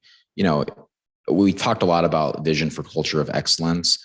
I think that any school that demonstrates excellence has good spaces for teacher collaboration. Research shows us that the greatest impact to student achievement when it comes to professional development is teacher collaboration time. So when you have teachers that are articulating with each other and sharing practices, that leads to better instruction and that leads to better achievement. So we invested heavily in professional development days. We added a professional development day at the beginning of our year. We think that has been a sound investment. We look to continue to invest in this. Though our calendar is negotiated, eventually we would like to have non-pupil days if we can continue to try to build that into our budget, have a full day of professional development during the course of the year. And we have found, we did write a grant in order to pay for this as well too, which we can get into more at the end. The F&P days and F&P coaching. So this is a sub cost. We provided subs in order for our teachers to have uninterrupted time to do the F&P. The F&P can be performed while your students are doing an independent activity, but it is hard, kind of as Jen pointed out, especially as our teachers are learning how to be better at providing the F&P assessment. The F&P is an art. It's not just like a test you give. And I also consider that administering the F&P assessment is professional development in itself. Why do you say that? Because understanding your readers on a depthful way during the course of that assessment helps you understand how to provide instruction to your class. That is the strength of the F&P assessment. So we believe that is part of our professional development investment, and it also creates happier teachers who have more time to provide the assessment in a meaningful way. And then we've also identified that we need to better support our principals and related administrators and special education training. To Jen's point about consultancy or program development, we are looking at a SELPA sponsored training to send our administrators to. There's associated costs. It is during the summer. We on one hand want to give our people a break, but at the same time too, like those are opportunities to have them participate in professional development that will, I think, lead to better outcomes. And then also for the purpose of this conversation, help our costs. So that is an expenditure that we have on the table as well. And the long-term potential, I mentioned the non-pupil staff in-service days. I think that that is a strong investment. Most school districts have non-pupil in-service days. And then we are also looking at a new teacher orientation mentorship. You can see that cost there is relatively small because we're looking at it as a stipended position. It would have to be negotiated. But we need a better opportunity to flesh out what that would look like. But we just really are recognizing that in our small school district, when people start, we want that to be a positive experience, not a sink or swim. And some of this naturally falls on the grade level leaders. I mean, like, and we just think that we can just be better. And part of that is, like having someone who's designated to be that person. Because, as everyone's stretched thin. I'm going to keep on going if that's okay. I'd love to see, are there any line item questions off of the slide? Go. Next is the, for culture of excellence, it's, it's really about programming, right? Like our goal is always to continue to get better. And in order to expand that programming, this one can be a little tricky because we have, limited amount of dollars, but I won't go through each line item there, but because I think that most of them are pretty self-explanatory. But the biggest ticket item, which we have budgeted for, is our social science curriculum. Credit to Sylvia and the social science adoption committee team. They've done just a fantastic job. And I think they're arriving at a recommendation to the board pretty soon. And then we also bringing in our pre-K. So, we're on the verge of launching, we've been doing it, but like the new full day pre-K, new title too. It's not TK anymore, it's pre-K.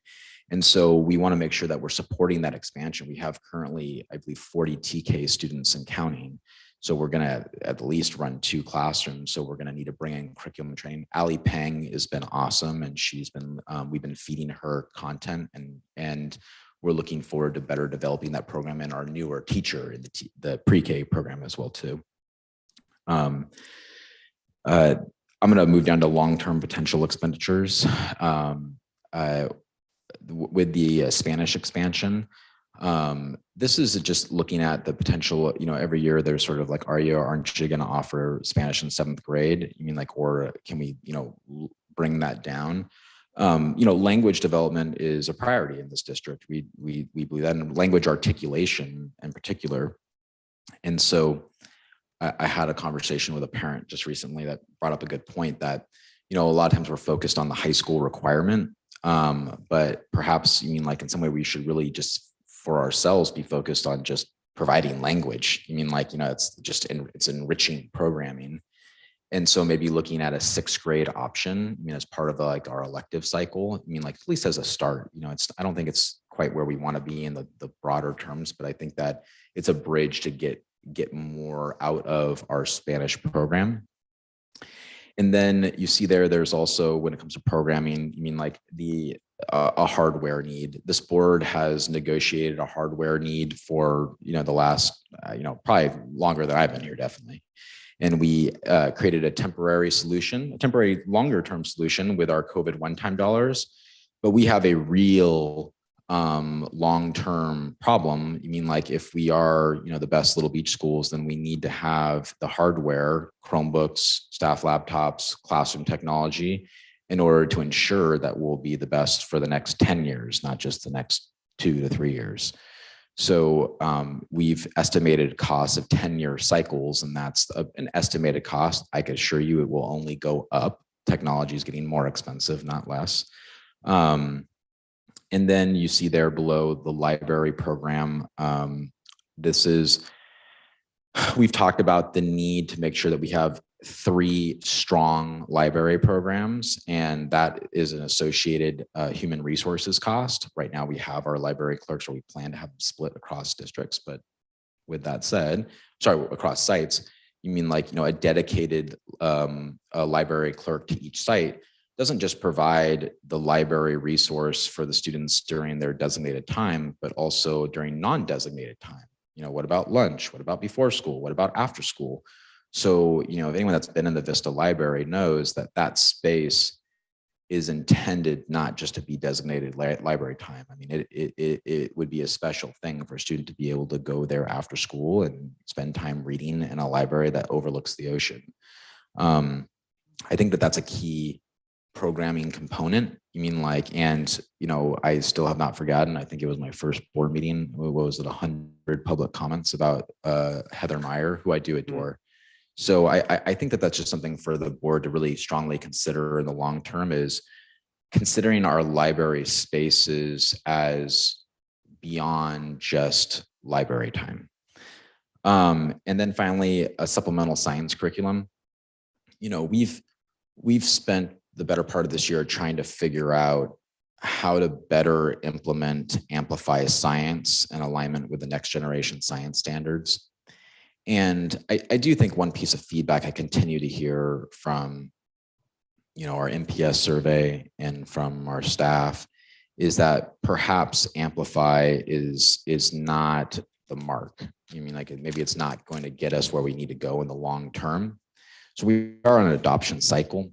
This is not unusual. I came from a district where they realized mid-cycle that their math adoption was perhaps not the best fit. And so I do think that we need to consider a supplemental science curriculum. That wouldn't necessarily replace Amplify, but would enhance it or be a better tool for our teachers. This already exists. It's called mystery science. We have it, we're using it. It's a supplemental tool. Teachers and kids love it.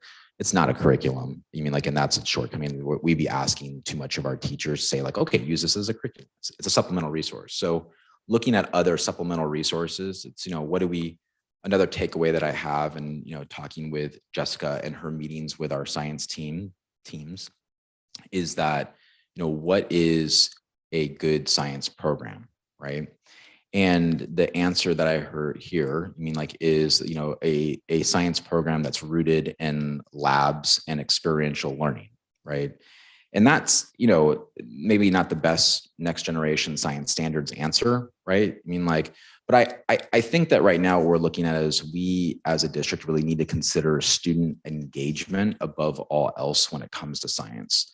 And I really, am hearing my principal and her staff that engagement probably should be our primary focus when we think about what does success in science look like. And this is a really simple barometer, which I promise you we'll be better about measuring it. But like when we walk in the classroom, what are the students doing?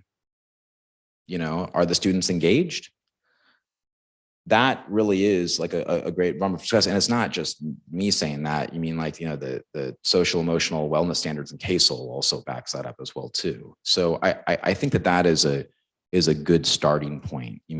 And I think that when we look at a supplemental curriculum, we need to look at it from the lens of what engages our students, and what is, is this experiential learning? Is this going to get kids hands-on? And I don't know if Amplify is hitting that mark. And we're not the only district that adopted Amplify. And I understand that probably that adoption took place in a similar cycle to neighboring districts. So that's a long-term that we need to address. All right, that's culture of excellence. We can pause and take questions. Yeah, let's pause and do questions. Sticking to the theme of culture of excellence. Anyone want to start? Thanks. Just I'm curious, like process-wise. So I think I understand the new and projected expenditures are kind of like baked in. We're planning to do this stuff.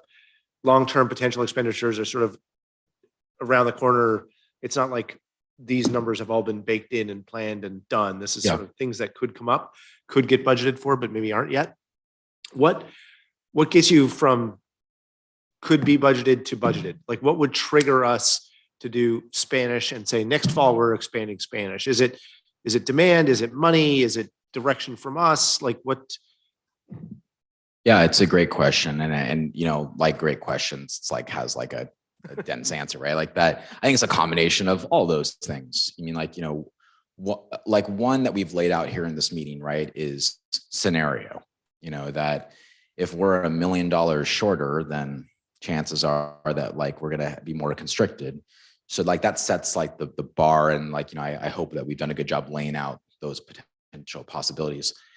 The other is the board's direction. You know, at some point, right? Like we have, like the board has to, you know, prioritize like, hey, this is where we want you to go. And this is, you know, when we want you to do it. And I recognize that we've laid out scenarios that make it very difficult for the board to do that. And then the third is looking, I think Stephen brought up, is looking at indicators, right? You mean like, and that can come from, you know, there's staff recommendations from like the teacher and teacher leadership and the principal and then the district side. But then there's also indicators that come from like the student NPS survey, right? Which did have data about science.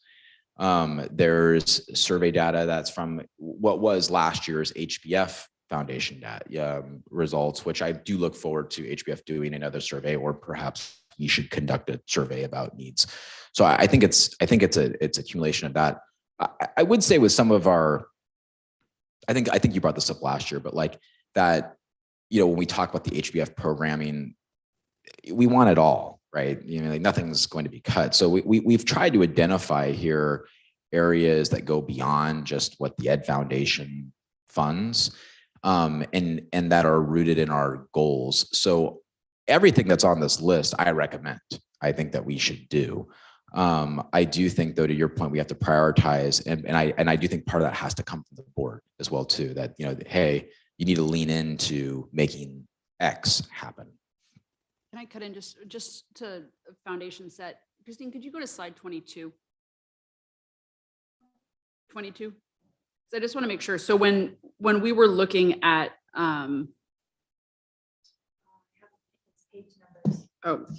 it's the moderate enrollment. 24. 24. Sorry. No, it's okay. Yeah. So when this is the scenario that we have budgeted off of, though, right? Slide 24. Actually, the scenario that we have budgeted off of is right now, and this snapshot is slide, forgive me, 13.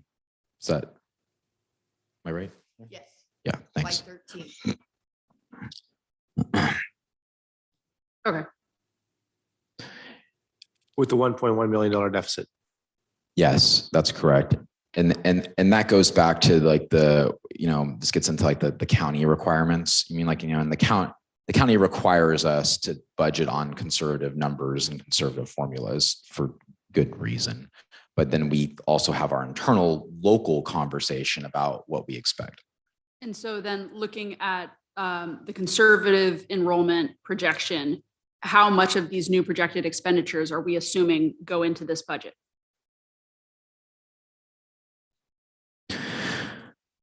That's a great question. And I probably would want more time to give you a more accurate answer. Some of them are built in because they were the one-time expenditures, and some of them are not built in. For example, on slide 31, the principal SPED training is not built into the budget. And that's a good question. And we probably can do a better job in trying to guide the board and what is built in and what is not built in. Go ahead, Quentin, back to you. I just wanted to level set. Thank you. Now I have to remember what my second question was. Well, I'll just to tie a bow on the first one. So you need some direction from us. We need to know kind of what, I guess, capacity would be, right? I mean, we can say, hey, this is first and this is second, but if there's no money for any of it, the prioritization doesn't matter that much. But yeah,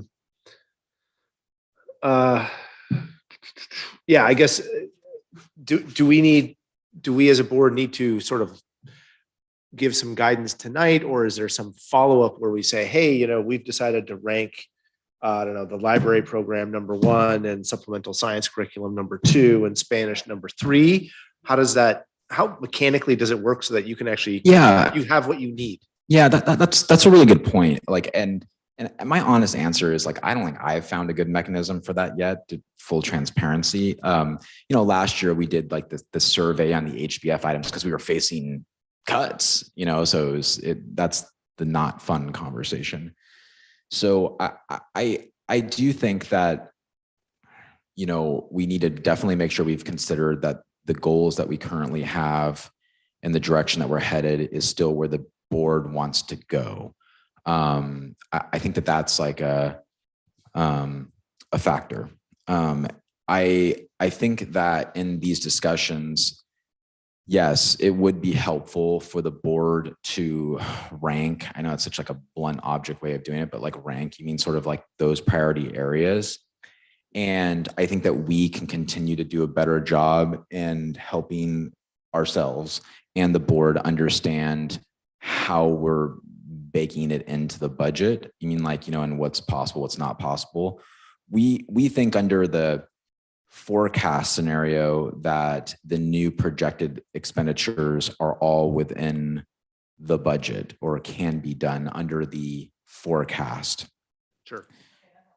The long-term potential expenditures are going to be dependent on future COLAs, future one-time dollars, whether it's rolling average enrollment, what our enrollment is. So kind of to your point, I think the best that we can do is to create some type of ranking of priority. I will say the challenge that may be when you say capacity, right? It's not just funding. It's also a capacity of staff and the PD we're rolling out and such. So I think that list might be a little bit of a moving target. So if the board gave us like a ranking order, we may probably have to come back and say like, okay, we've conferred with staff and like, let's kick this back and forth. Just maybe a question for Maggie. I'm not sure, like, when do we have that conversation? I'll throw in some random ideas of priorities right now, but I don't know if right now and tonight is the right form or if there's a better way to do that. So my thought on process, and I'm open to taking some time right now just to think about the process, but we can save some time at the end because I think we're probably going to have a lot of different little priorities that are going to come out by the time we get through the other 2 areas. We can circle back around and like create a list on that. But to Jason's point on this, like coming back and having a little bit more clarity, let me speak closer to the mic, having more clarity on what is a new projected expenditure that's baked into the current budget and what is still on a wish list and then what's on a longer term wish list will probably help us then do better guidance. Because let's say for long-term curriculum adoptions or supplemental curriculum, like maybe we want to have a science committee that gets together and says our vision for science for this district is X, right? And like that should guide expenditures. Yeah. Does anyone have any other thoughts just on process? Nice for this? trigger for my second question that just came back to me. Go. No, I think that was it was in the general vicinity of my second question, which was around the science curriculum. And, we've talked about that on and off as a board before. And one of my struggles as a non-educator is, what does great science look like? I know, we all want to have really good teachers and we all really want to have great curriculum that we believe in. And then I kind of like run out of any kind of real specific knowledge. I could make stuff up and dream about cooperative programs with SpaceX and flipped classrooms and experiential learning and lab equipment. You sound like you know what you're talking about. And I'm just making stuff up though, as you know, Jen. So like I can throw out all kinds of random ideas, but I really don't know what best practice is. I don't know what those things would cost. I don't know where the bang for the buck is. And I feel if we're to give you guidance, then, maybe we need to get educated. And so like an idea of us getting involved in learning more about that, working with some of the professional educators. Principal Bledsoe has a really, really deep background in science. Other folks in the district or outside the district that could help us. I think that would be very interesting to me. Good. Yeah. Jen? Well, I was thinking about the process part and then I wrote a note down. There was just a lot going on at the same time. We did we did survey our stakeholders recently in the MPS survey. And so I think a lot of this is generated from that. I'm not saying this is like the answer. And I definitely think staff should 100% be, and stakeholders should be weighing in on like, did we get this right? Are we in the right direction? If you're telling me what I'm hearing you say is that the new and projected expenditures you think are going to be covered in the budget that we've projected, except the principal sped training. You think? Yeah, But you'd like to go back and check on that. Yeah, I believe that these costs can be brought into the budget. I mean, like under the moderate enrollment hold harmless scenario for next year. I mean, like, you know, and because like I know we're having kind of at the same time like a 1 year and a multi-year conversation. And the new projected expenditures are things that we would like to make happen in 22, 23. And then the long-term potential expenditures, am I to understand that we should be thinking about those or saving for those? That's a great question. It's trickier depending on what the line item is. For example, the new teacher orientation mentorship, which we've identified as like, it's a low cost. Money is not the issue there. It's really building the capacity of what we want out of that. Whereas the curriculum adoption for math or ELA, which you see as high, is something we would need to start, budgeting over time now to save for that curriculum. Or what sometimes inevitably happens is the state gives one-time dollars that we suddenly come into and that we could pay for it. Mm-hmm. I know that's a mixed answer, but I think that's where it's a combination of those things. It's less predictable of how we plan to afford it. But I think there could be a sequencing, right? I mean, I think it's sort of like this would be the priorities. And if when the bank account gets to this, go you're allowed to buy that. Yeah.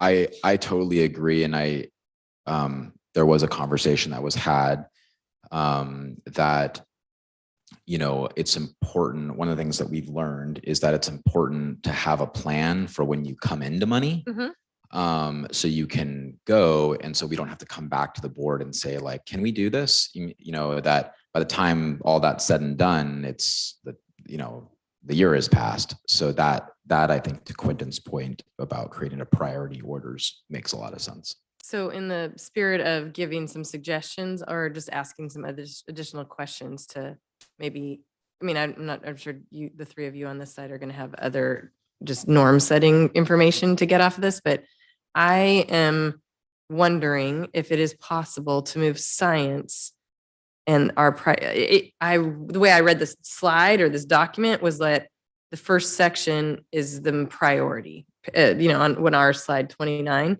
Is like number one priorities. And am I reading this? What's on the top of your slide? So we're culture of excellence, ELA and math. ELA math.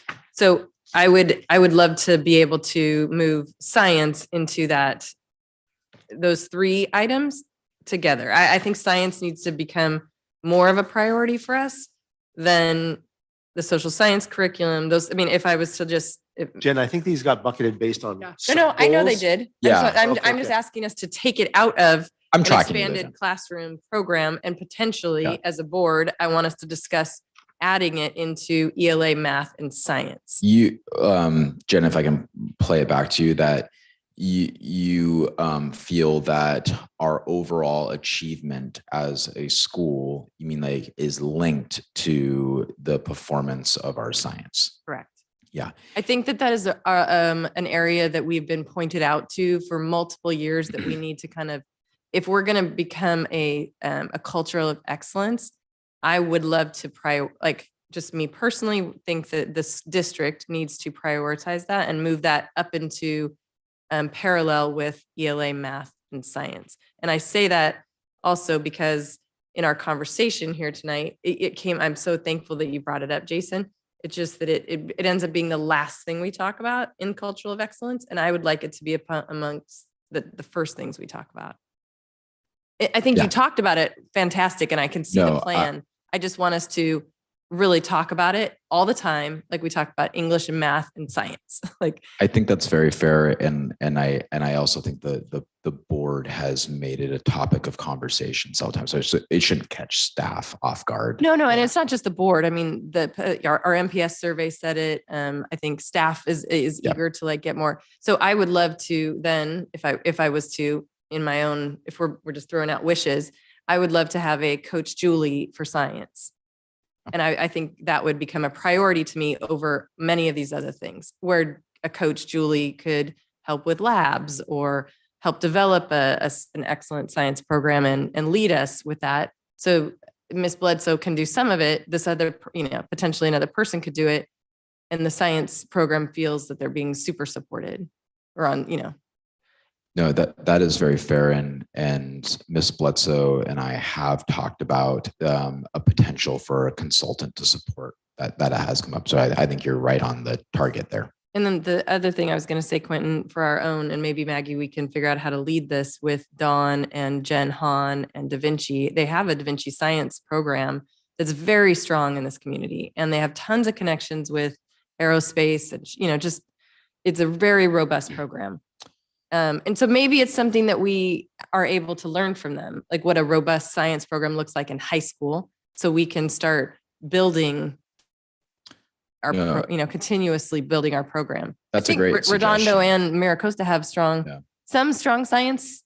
I'm not sure, in Project Lead the Way. And there's all sorts of like ways that we could maybe just vertically articulate ourselves with high school to kind of. I think Da Vinci is a good suggestion. There's a relationship there as well as with our high schools who we are working with them in regard to articulation, building that relationship. But yeah, I do agree at looking at programs that are niche, which we are also niche. You mean like in the way that our model set up makes a lot of sense. And I don't know, I can roll over in bed and maybe ask my better half what she thinks. Yeah, she's the director of educational services. She might know something about what they're doing over there. That'd be good. I was not even thinking about Allegra.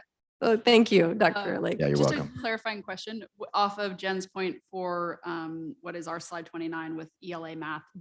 Was ELA math specifically grouped for a reason? Yes, that is because two things. One is that forgive me. When school districts are evaluated for achievement, you mean like they're evaluated primarily on English language arts and math. And when these goals were developed, they were developed because there was concern about potential learning loss. And so we brought in the system iReady in order to track that because the CASP went away. I mean, really, it's coming back this year, but it's an amended form. So we won't see like the statewide assessment. You mean like probably for another year and fidelity. So that is the focal point. It's not uncommon for districts to have that focal point. The science is assessed by the state. It's not every year like the CASP does for ELA and math. So I do think, though, to Jen's point, that embedding science into that is not a departure from what the state does, but for sure is an added emphasis. I think it was more just my clarity, like this slide and the way this goal was based off of our COVID recovery conversation that we started with the LCAP on academic. Absolutely. Okay. Yeah. So I think like, yes, we can refigure how we do it, but I think like this slide was specifically about COVID recovery. Totally. I just want us to, since it's the discussion time. I mean, I didn't know if we're going to have a different discussion. And then my last bit. Jen, can I build off something for a second? I'm sorry to interrupt you. No problem. I think because we've talked that we're kind of like taking two tracks right now. We're talking about our goals while also talking about expenditures. To Jen's point, something to note for processes, we may consider revising this goal, right, to add the emphasis of science. I think that's fair. So I just had one other thing was like on this new and projected expenditures on the third section, which is improve and expand classroom programs. There may be some of these things, these low hanging numbers, the small numbers that people could if they're student focused, Watchdogs for one could write a grant for PTO to sponsor Watchdogs. I mean, to me personally, I would take that off this list and ask PTO pay for that? Yes, just something to bear in mind that we include PTO's budget in our budget.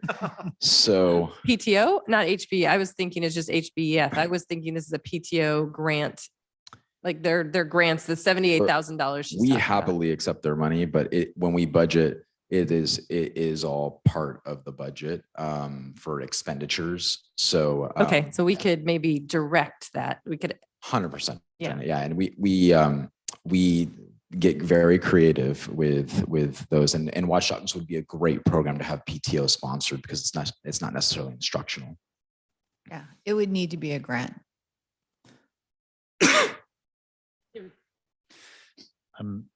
Sort of to triple down on Jen's points, I was just going to say we have a history and a strength in technology, and I see science as sort of being around that camp. I know that the teachers and like at Valley, we've already lent into media development, and they're innovating around these things, which I think for elementary and middle school is really cool.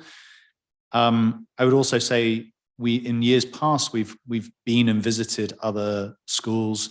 We went to SpaceX, we went to Ad Astra, Elon's private school, and saw how they do critical thinking and we went with our principals and we saw these things in sort of learning. It was all about inspiring and sort of what can we do to sort of go beyond. Something building on science would be, I think about the exceptional work that Ms. Brown's doing with math in the real world, and I go, well, what about science in the real world? What about science in Hermosa Beach? And sort of I think about a thematic way that the students could apply data, they could apply their learning around sort of the ecosystem or whatever else. And there's tons of opportunities there. So, I'm sort of tripling down on things, both there's things that we could do going out on tours and things like that. We've also, our relationship and our sort of, we've had them at our strategic offsites, Da Vinci, and they would also talk about tools. You mentioned about teacher collaboration. Obviously, having that ability to have it in person, whatever else is great. But tools like Slack that are free, I think, to a certain degree, that could facilitate that grade level collaboration and inspiration and things that could also be things that we could consider. Tripling down on technology and science.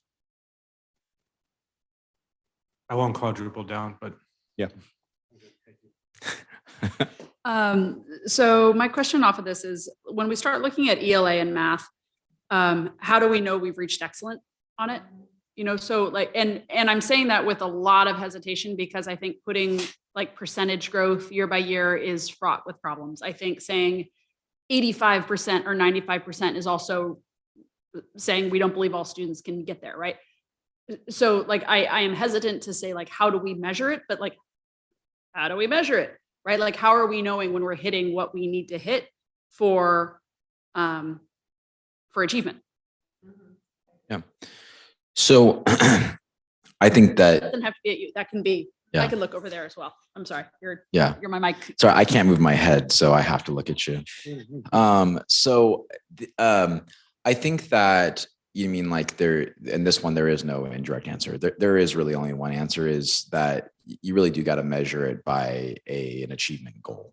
And so, we set out last year, in order to try to build a culture that is rooted in data and rooted in goals based on data.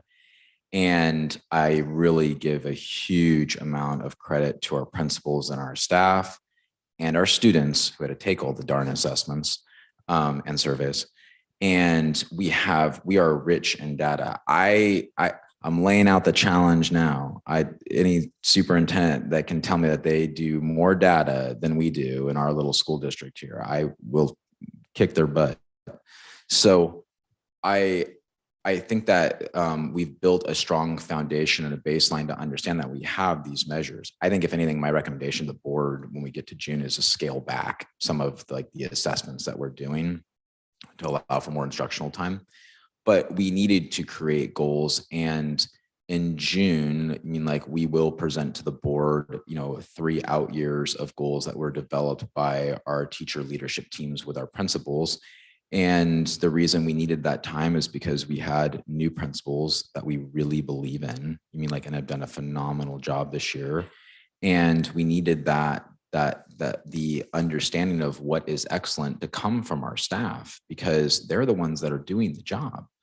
And I think that history shows that external goals outside the classroom don't work, and don't necessarily change anything. And here's the thing: we are a school district that has high achievement. You know, like, so this is a good to great. You mean like our great to greater. So I think that is one. I think that also too, it's other measures, you know, that I think that we need to be continue to look at Panorama, California Healthy Kids Survey, our MPS data. I mean, like, because part of our achievement is also the quality of life, right? That's why, like, I do find myself, I think down the road, we will be recommending to the board to draw back some of our surveys and assessments, because we'll drive people crazy. So I think that is a piece towards getting there. That's why there's a California dashboard. It's multiple measures. So, and setting goals on those measures help us as a board, at least, you mean like for the ones that we meet per month, to understand if we're making those goals in a way that is possible. And then, like, there's the other things, like being on campus. You're walking through campuses yourselves, right? I mean, like, and you're going to have those experiences. So those are all measures for the board to know that we're meeting that excellence. Jason, are there some measures that we could easily get our hands, I don't know, we could get our hands on that don't create more burden for teachers and kids? So here I'm thinking about, like, how are Hermosa kids doing when they get to Miracosta? How many of them are taking algebra? How are they ranking compared to their peers? How many kids are doing the advanced math, you know, or what percentage of the kids are doing the advanced math? Like, there might be a lot of sort of population type measures that don't require more assessments, don't require more work from the teachers, that we can just sort of extract.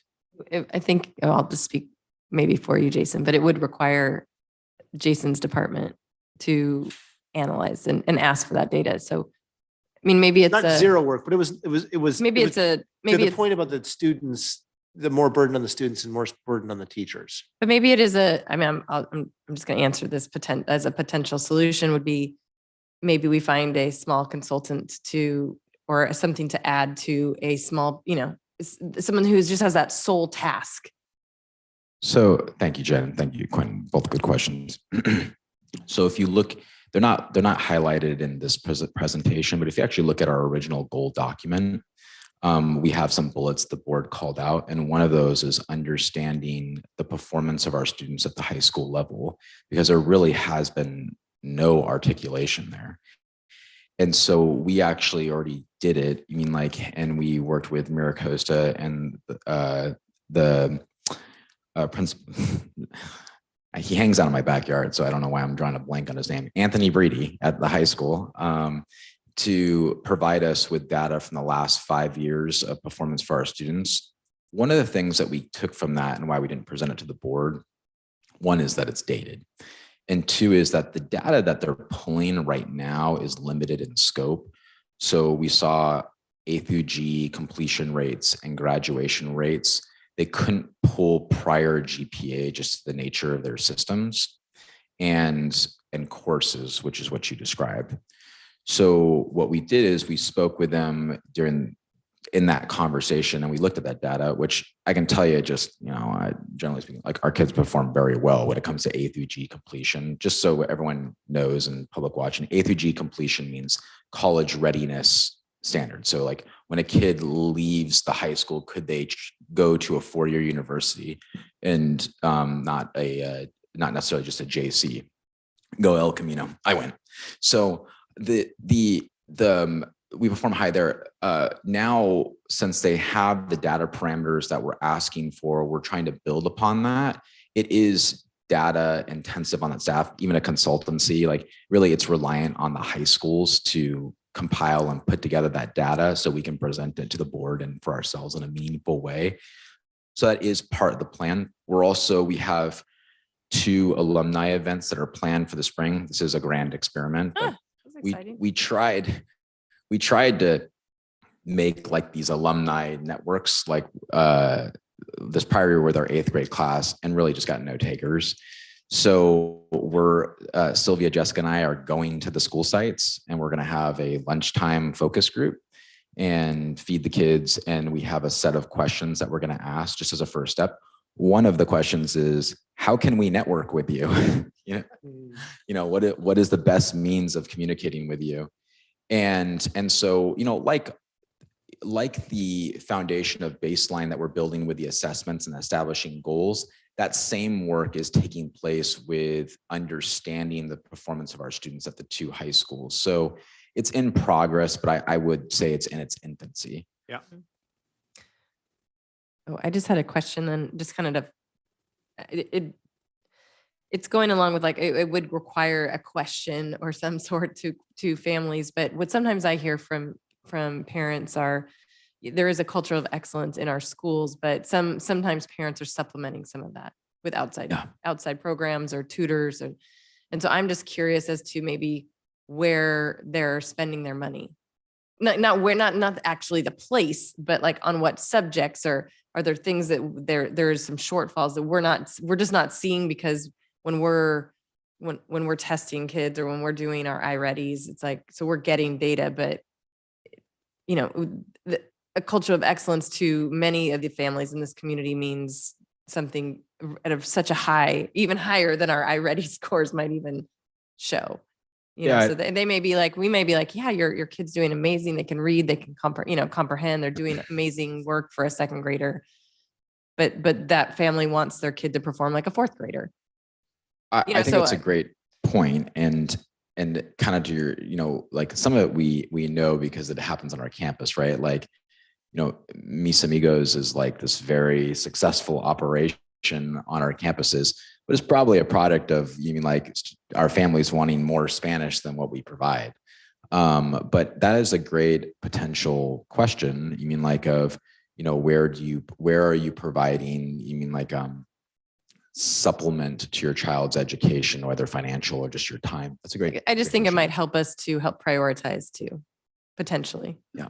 I don't know. My brain's just going to process on this and how do we kind of help further this conversation over the next several months with the amount of data we have. To Jason's point, we have so much data that we probably could do the legwork ourselves to try and pull the trends on based off of electives and parent satisfaction, like where they'd want to see more, whether it's Spanish, science, more hands-on experiential curriculum. Maggie, on the note of electives, and kind of this is just to build on your point with a that way. It was a while ago, but Jessica presented on our elective selection process, which she entirely revamped based off of student selection, and she's tried to build her programming with her teachers relative to credentials, because yes, you got to be qualified by a credential, to remap our elective offerings based off of student requests. That's never been done before in this district. That she's in the process of trying to build a master out, and she's now we're doing a credential audit. So, I think that to both of your points that we're finding these other ways, qualitative ways to try to identify those needs in a more coherent, data-driven way. Sorry, Maggie, thank you. No, what I'm trying to get at, and there's like a bunch of conversations that are going through my brain that I'm going to try and thread here. So it's going to get messy, but to pick up off of Jen's comments of like, science is a drumbeat and we don't see it recognized in this.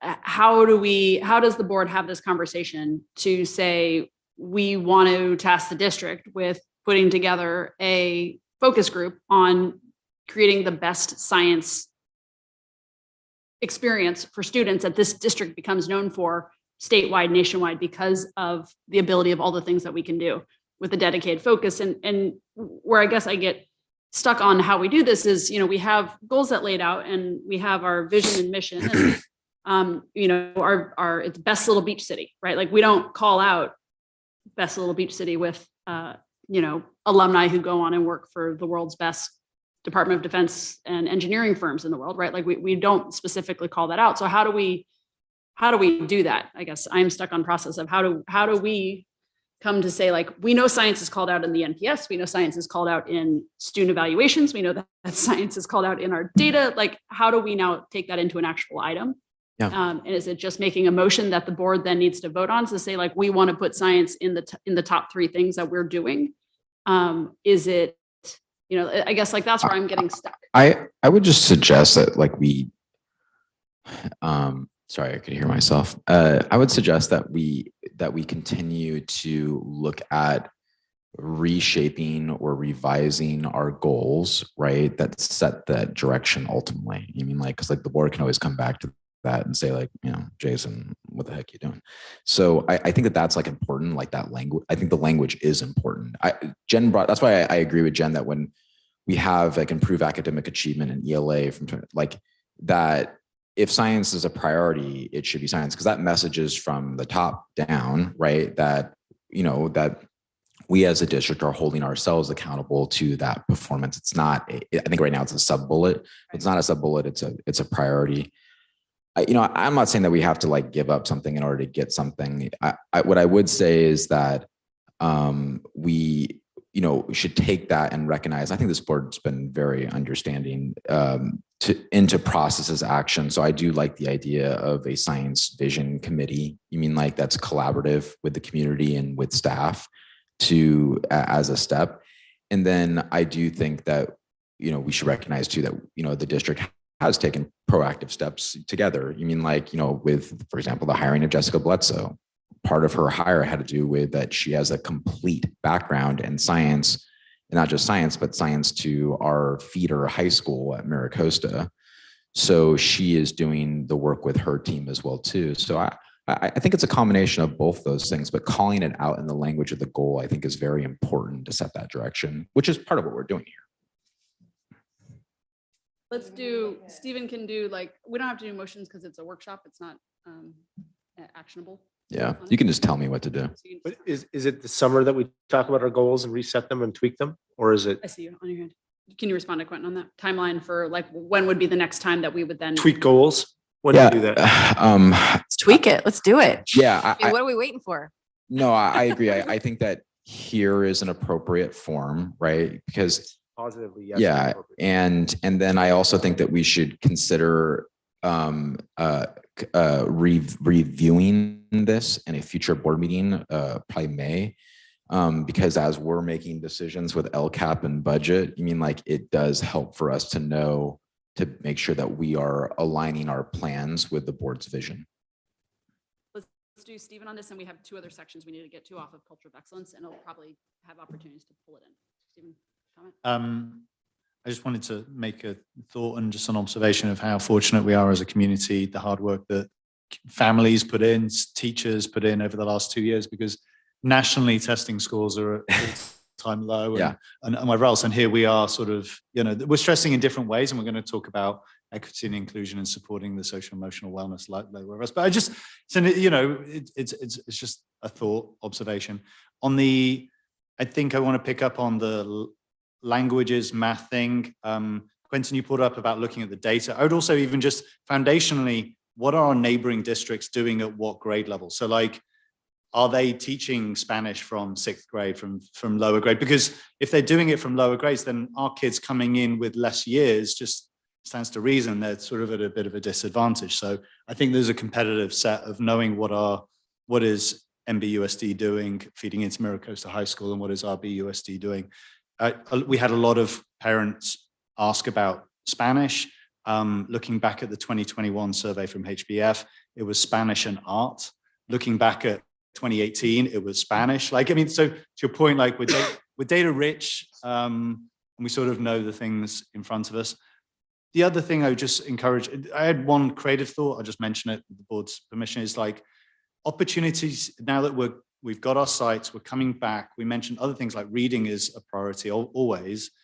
I spoke with a community member, Rabbi Katz, and she said there used to be a program called Rolling Readers, and it would have like senior, it would have our citizens of our community coming into the classrooms and support. So yes, foundationally, we've got to get our classrooms, we've got to get books, we've got to do whatever else. But I just go like, as we look to our community, and our strength as a school district is that we are a community. And when we potentially want to go and ask the community for money's alternative sources of funding, I just go, the more we can not just be an island of parents passionate about this stuff, but we can be a community that cares deeply from all aspects. And I know our community does, so I'm not trying to sort of, but I just sort of go, maybe there are other things, you know, we heard about Peter Spragg tonight, like, you know, MVP dad, and, you know, opportunities to involve more volunteers and other things.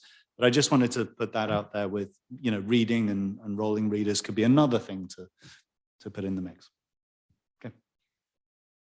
Can I add on to the Spanish part, just in that I know you compared us to MBMS and Redondo, but I honestly think if we're going to be a culture of excellence, we should be looking at Chadwick, Rolling Hills, and the private schools up there, which is where our audience goes. Our other half is going to Martyrs. They're going to, you know, St. Lawrence, they're going to Chadwick, they're going to Rolling Hills. And those are the schools we need to look at to be like, what do we want to look at our programming?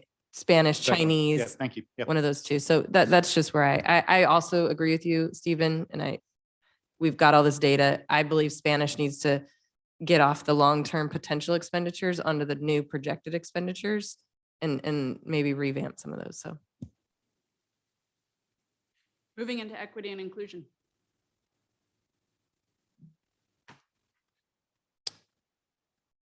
I want to take a moment to apologize to Peter. He was right. It's not the battery, it was my head movement. It's working very well. Thank you, Peter. I love you. Okay. Next is equity and inclusion. And you know, the premise of this goal, I just want to just preface with, to kind of take the board back to 2021, was that, you know, 75 to 80% of our students are high performers. They meet or exceed the standard in English language arts and or math. The challenge, though, is, you know, like, how are we supporting that 20 to 25%? You know, we have a fourth of our students, you mean, like, who struggle. Now, that is a great problem to have. If, you know, we were just talking about statewide data where the average performance of students that meet and exceed, you know, ranges from 20 to 30%. Whereas, you know, for us, it's the reverse, right? Like, those are our lower performers. So, but like, you know, our goal, though, is that if you raise, you know, you raise the expectation, if you raise the support, you know, you raise all boats, right? You mean, like, that supporting high need learners is also supporting high performers as well, too. Anyone that's been in a classroom volunteering or teaching knows that it only takes one struggling student to slow down a class. You mean, like, so it's really important. You mean, like, that we really are supporting those students in a meaningful way. So with that said, you mean, like, this is the root of the equity and inclusion among many other areas, but it really is centered on student wellness and student achievement. So in the first area, in our develop diversity, equity, and inclusion awareness and capacity with staff through, I won't read the rest of the goal. We have invested in UCLA Center X and providing responsive practices training, which really comes at an extraordinary low cost. Now, you may look at this and be like, I mean, like, seems like we should be doing more. However, not a lot of the work that we're doing just doesn't come at cost. I mean, like, it comes through our responsive practice specialists, which, you mean, like, are a cost less than $5,000, which we have embedded into the budget. I mean, it comes from the focuses that our principals have taken with the SST process or with tier 1 through 3 interventions. It comes from the work that Sylvia is doing with the SELPA and providing, like, the PD to staff. And a lot of, if you look at our 12-point action plan, you can see a lot of it is practice-based. It's not necessarily cost-based. So I just highlight that. I don't want the impression to be that we're not focused here. As a long-term potential expenditure, we have 3 teachers that are serving as the responsive practice specialists, and they've been providing resources for the teaching staff. You mean, like, in order to either address, like, a theme of the month, you mean, like Poverty Awareness Month, or to provide differentiated lessons or resources. Like, this is how you differentiate. And it's really in its infancy. We were creating like this database or this bank of these resources, and they've been phenomenal. It's Jen, Heather, and Andrea Ager. But I will say that in order to take it to the next level would have to be a part-time or full-time position. I mean, like, it being something that teachers do in their spare time as stipended, we can only get so far. And, you know, it doesn't necessarily have to come in this form. It could be through consultancy or coaches outside of this. But I would say that the board in the long term, to reach, I think, where we probably want to go, need to consider it to be a more permanent position. I don't know. I don't believe that's full time, but I do at minimum believe that it's a part time position. So something for the board to consider that we've identified. I'm gonna keep going if that's okay, Maggie. Sorry, Jason, is that in here? I don't see those. I don't know which one you're, I don't know. Oh, my apologies. That's slide 33. Yeah, I'm on 33. And it's the responsive practice specialist, and it's 60,000. 32. Got it. Oh. We got our numbers out of sequence. Yeah. I think that It's we okay, wrote keep that. Yeah, sorry about that. No problem. And then for the next area, target support, improve achievement, wellness of students performing below grade level or at risk. We're very proud to report and ask the board's permission to commit to summer school long term. Sylvia, Paula, and I have been working with the CDE. Maggie saw some of that in action at SSDA to secure the ELOPE grant, which is very aspirational, very restrictive. One of the things that we believe that we have negotiated is increasing the amount from our minimum allocation of $50,000 to $100,000. I laugh because I think it maybe have been as simple as asking, which is a little frightening. So we are building this plan, and the way that we're doing it is that we're working with our partner STAR. We'll present later to the board about the restrictions in this money, because you can see this is a big ticket item. But I want to assure the board that we have a plan in order to pay for this. This is one of those items where I'm like, it's coming, but we can pay for it, don't worry. So not all details are firm, and there's still a lot in play because it is changing policy. But we feel confident that we can announce that we are doing summer school this year. We think that it is a gamble worth taking. And we really believe it's something that our students need. One of the reasons we do feel that our achievement has been higher for that 25%, as we see that iReady growth, is because we ran summer intercession and targeted all those students during the intercession period. So we're going to continue to, we'll bring more to the board about this and how we plan to go about securing the ELOPE money, because it has a lot of requirements to it. But while many districts are just simply turning down the money because they don't think that it's worth complying with the policy, we are chasing it, and we think we're going to wrap it into our summer program. The other areas, you see the Orton Gillingham curriculum. That is professional. That is curriculum that is part of our inclusion plan. We feel that our special education teachers need more supplemental curriculums in order to better support accommodating or modifying the curriculum. Sylvia will talk at a later date about this in more detail, but it is a curriculum need that we've identified. And then Jessica Bledsoe piloted 2 programs this year, Air Tutors and Student Academic Support. So student academic support is a period where middle school students are identified, can get support with executive functioning and just school-based skills. That's an identified period. They're not necessarily students with special needs.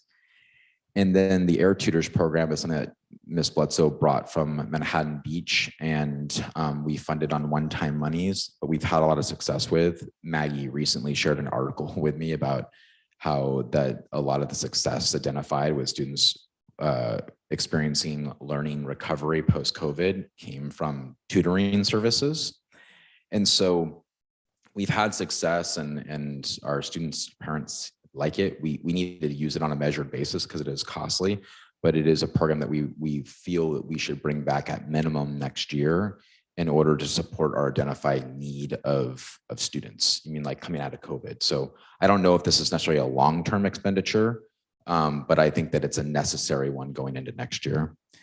On the long-term potential expenditures, you see inter-session programming.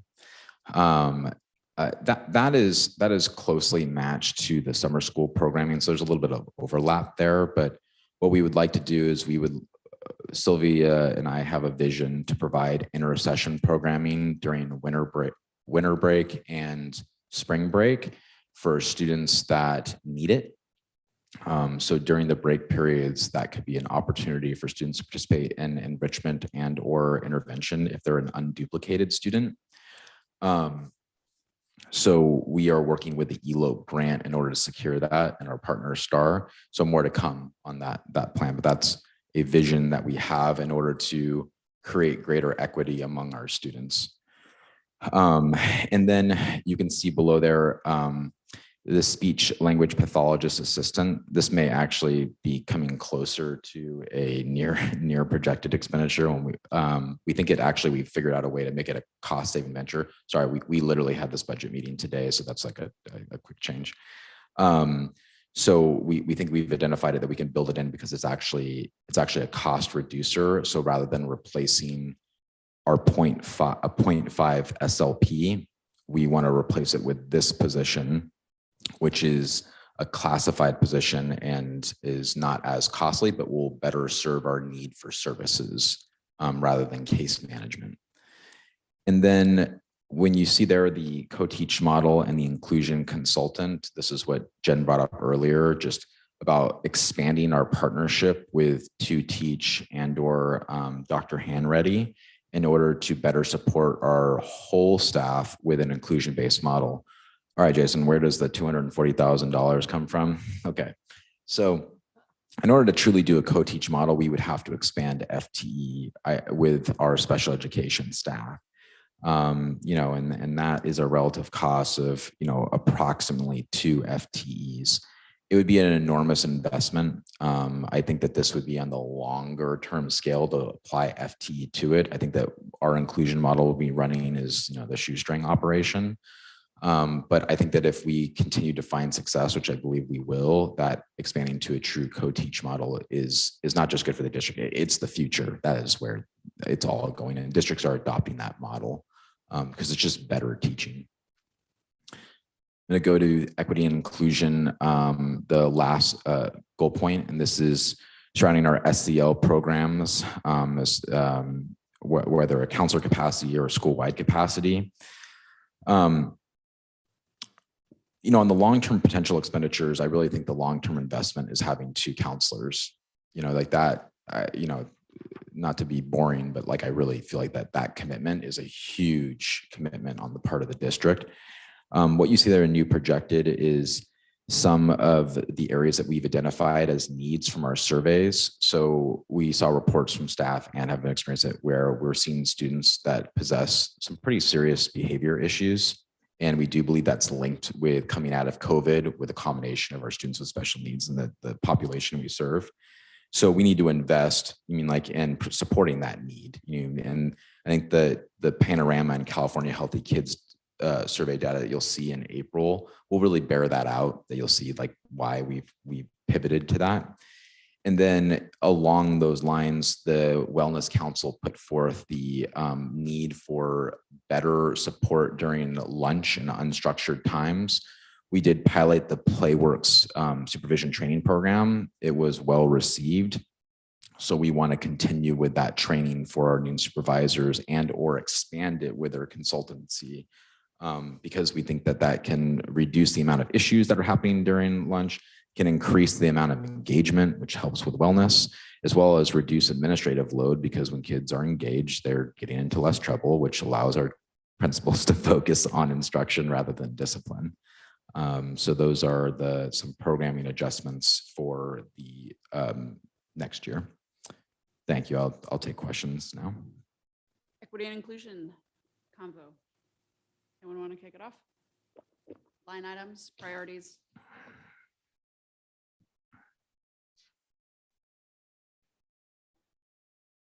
I like, Jason, I like how we've been talking about equity and inclusion and making clear the point that this isn't just sort of mushy soft-heartedness, that this is actually complementary to the other goals about, overall achievement. Can you speak a little bit more though? So I think I got it as you talked more about it, but the summer school, that's not just a kind of a nice way to keep the kids busy and help the kids get ahead. This is actually targeted at that 25% that maybe isn't at or above grade level, to maybe reduce summer learning loss, maybe even help them get caught back up, et cetera. Is that the sort of? No, that's 100% accurate. So summer school is by invitation. And we base those invitations off iReady performance, as well as student eligibility, which you call unduplicated students. So students with special needs, English language learners, students that are on free and reduced lunch, that are underachieving. So it is a targeted effort to cover that 20 to 25% of students that we have determined could benefit from that growth time. And then I think the added spice that we're trying to put on it is that we want to also offer them enrichment activities through STAR. So it's, I think that what happens sometimes with like that 20-25% is we skill and drill, we provide the intervention and they lose their enrichment opportunities. So that's why we have this vision of also offering them enrichment opportunities through STAR, whether through enrichment and intercession and or summer, to also, to extend both hands, wellness and achievement. Thank you. Jason, can you talk a little bit about next year with the culturally responsive practices training? Are we thinking we're doing the same kind of amount that we're doing this year? Does the staff want more? What have you been hearing? With that? I mean, I know there's been some good feedback. The feedback's been positive. It is limited. It's trimester based, and part of that is cost and time. Trying to find the time to embed all these things. I do recommend that we continue with Dr. Orange, if she'll have us, through UCLA Center X, because she has done a good job building relationships with our staff. I think that's a really key component, is having the right person. And I applaud Dr. Orange for really adjusting what she's done with our staff to where our staff was at. She had if you allow me, she had a professional development during January, which was at the height of the surge. And she really pivoted in order to address the elephant in the room, which was everyone was maxed. So I think she's the right vehicle for us.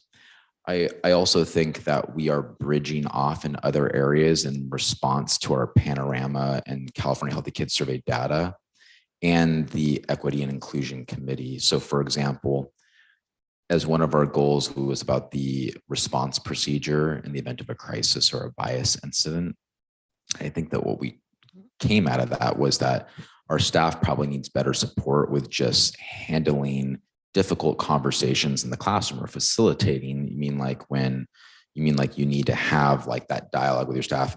And there are many teachers that possess that skill, but it's not universal because we haven't provided the universal training for it. So we're bringing in Dr. Aaron Schoenberg, who's actually a counselor at RUHS. He works for a consulting agency, to talk about social circles and crisis response, like dialogue, right? So there's an example where it is our training that we're providing in regard to our goals for equity and inclusion, but it's branched off from, just UCLA Center X, because it's meeting an identified need through our committee. And I think the other area is the social skills and behavior training. So we've been looking at whole body learning for our youngest learners who have really, I think there's a general need that our youngest students have come back and they were out of school for 2 years and really did not have if you talk to any TK or kindergarten teacher, they call it like being school ready. They missed that. And I credit Lisa Tanita and the Vista team. We've done just a really great job, but have weathered a challenging year when it comes to social skills and behavior. So we recognize that we probably need to put more efforts into that. And I think it's aligned with the goal culture of equity and inclusion, because it's being responsive to the immediate needs of our students and pivoting our PD in that way to support it. So I would like us to continue to lean into that. And that's a balance for time.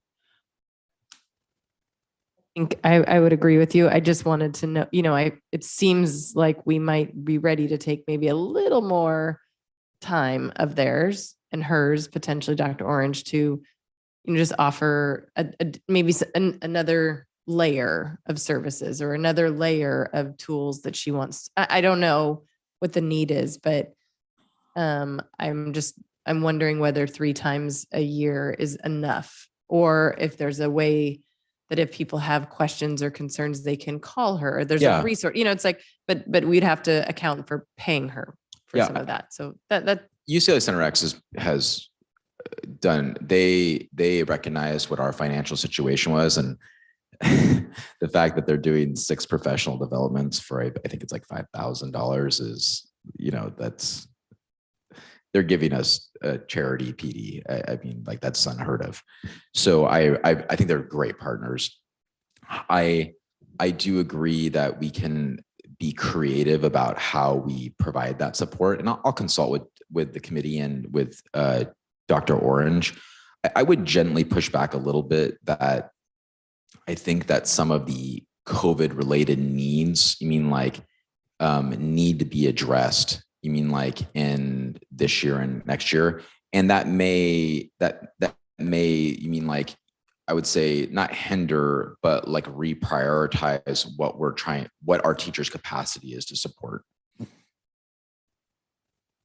Would there be a way that maybe if staff was interested in doing their own professional development also, that we could provide funding for them to do their own professional development? If there's, things that interest them. I know, like, some of them already have discussed things that they're doing professionally to enrich themselves.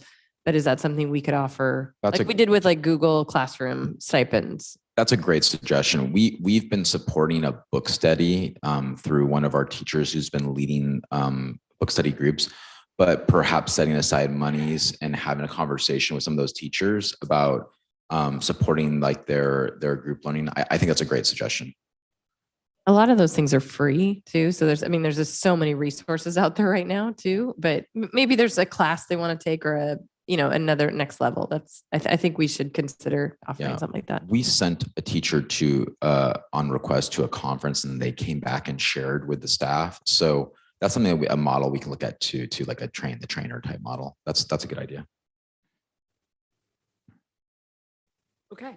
Equity inclusion. Ready to move on to financial stewardship? Let's do it. So financial stewardship is probably the area where we can continue to look at the greater revisions, because a lot of it is rooted in our 3-site plan. Pardon me, I need water.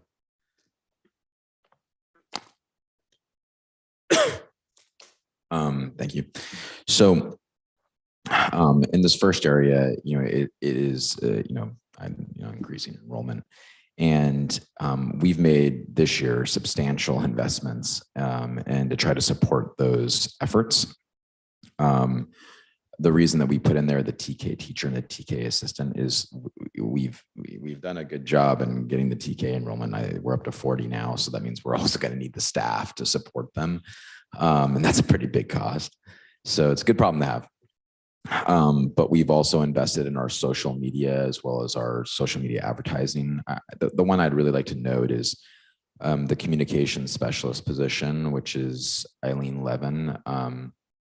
We went from working on a contracted basis with Jonathan Zaleski to like a more full-time employee, well, a part-time employee with Eileen Levin. We have found that she's been very successful in her work and her efforts. But she has for sure worked herself into a job that has become indispensable. And I think that she is very much a contributor to our efforts with bike safety, to our online marketing, to revamping our website, which is almost done. And so the board really needs to consider this an investment that's ongoing. I also think this is the future of school districts, that they have to have these types of positions in the post-COVID world. Under potential expenditures, you see there's some NA there. The intersession daycares and related that intersession program vision, we don't have an assessed cost for that right now because it would not be a program that we necessarily run. So we're working with STAR about what that may look like. And then dual immersion. The reason I bring up DI in this conversation is that it is an enrollment creator.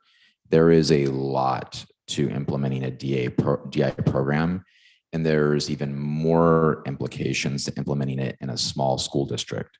Wiseburn is a good model for us all to consider, and the implications of when they implemented DI. I can talk further about that with the board if interested. But there are a lot of ramifications to bringing a DA program into a small school district. And many of those ramifications are positive, but it is a major restructuring of your staff and your facilities.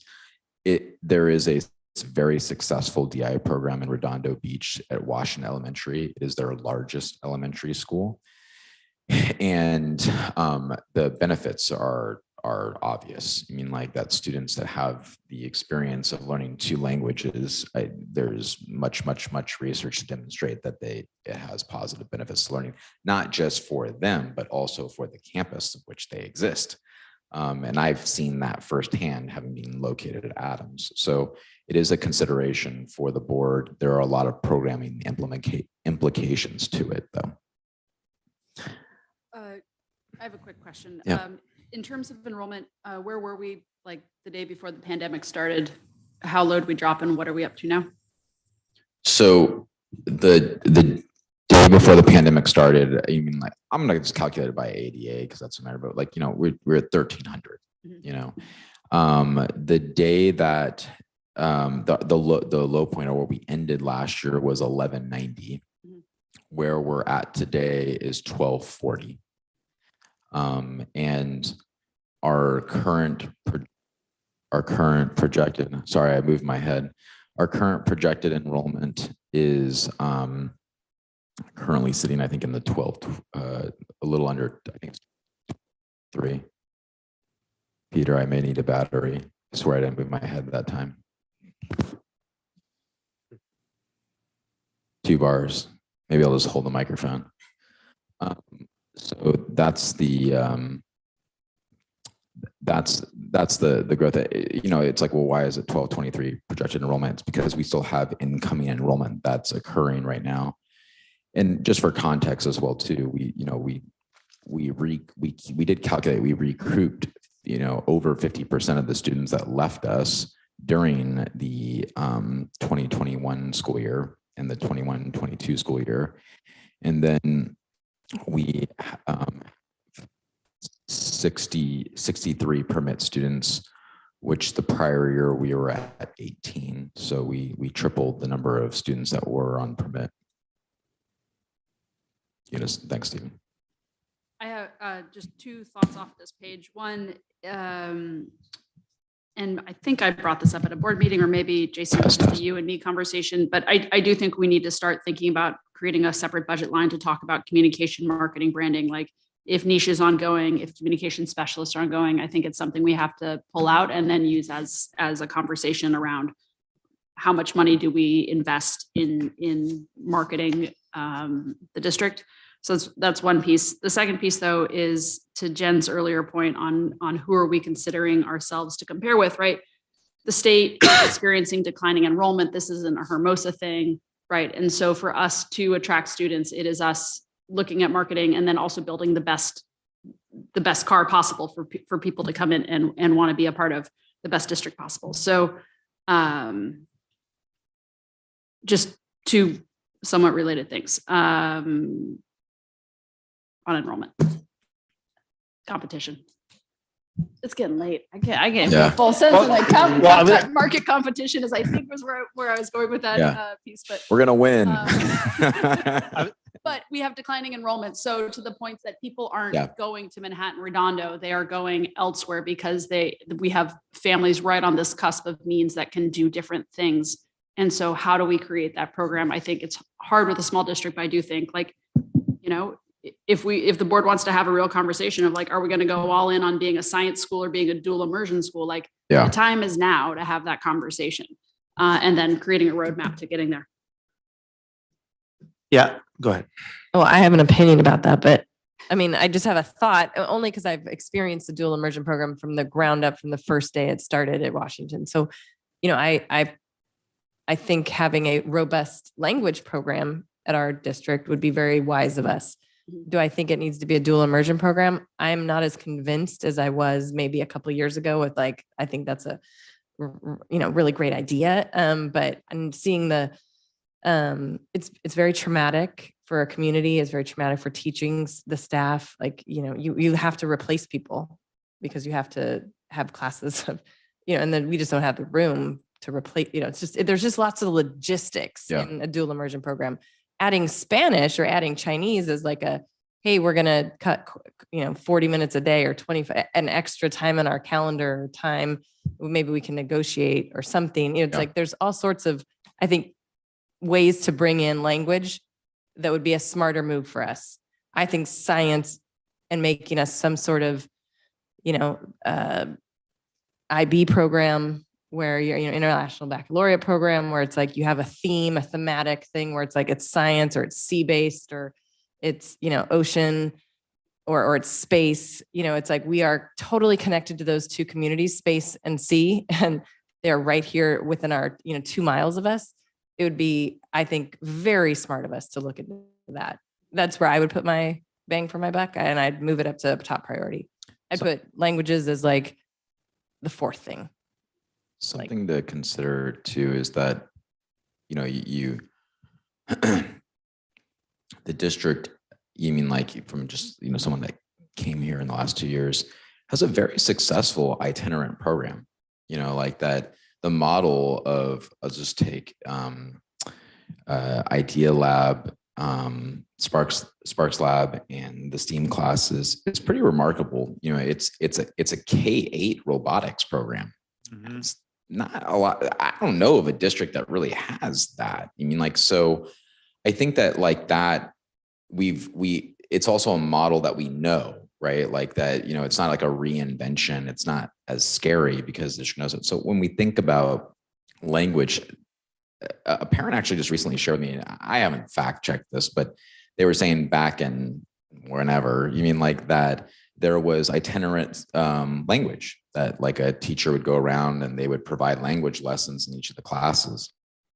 And it got me thinking, listening to that I'm like, we already know this model of itinerant for robotics, for music, and maybe perhaps considering, like applying that same model to language. Sure, it is not as robust as a DI program, but I was actually meeting with a potential TK parent this week, selling them hard. And the out of the conversation, what I quickly realized, because they want to apply to the DI program, is that they would be enthusiastic about any language offering.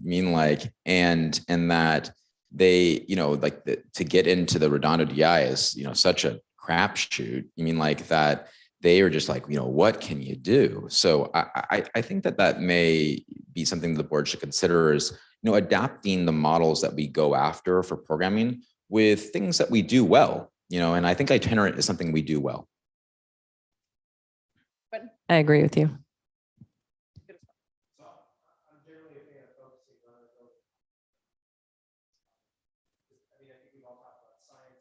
don't think you're on.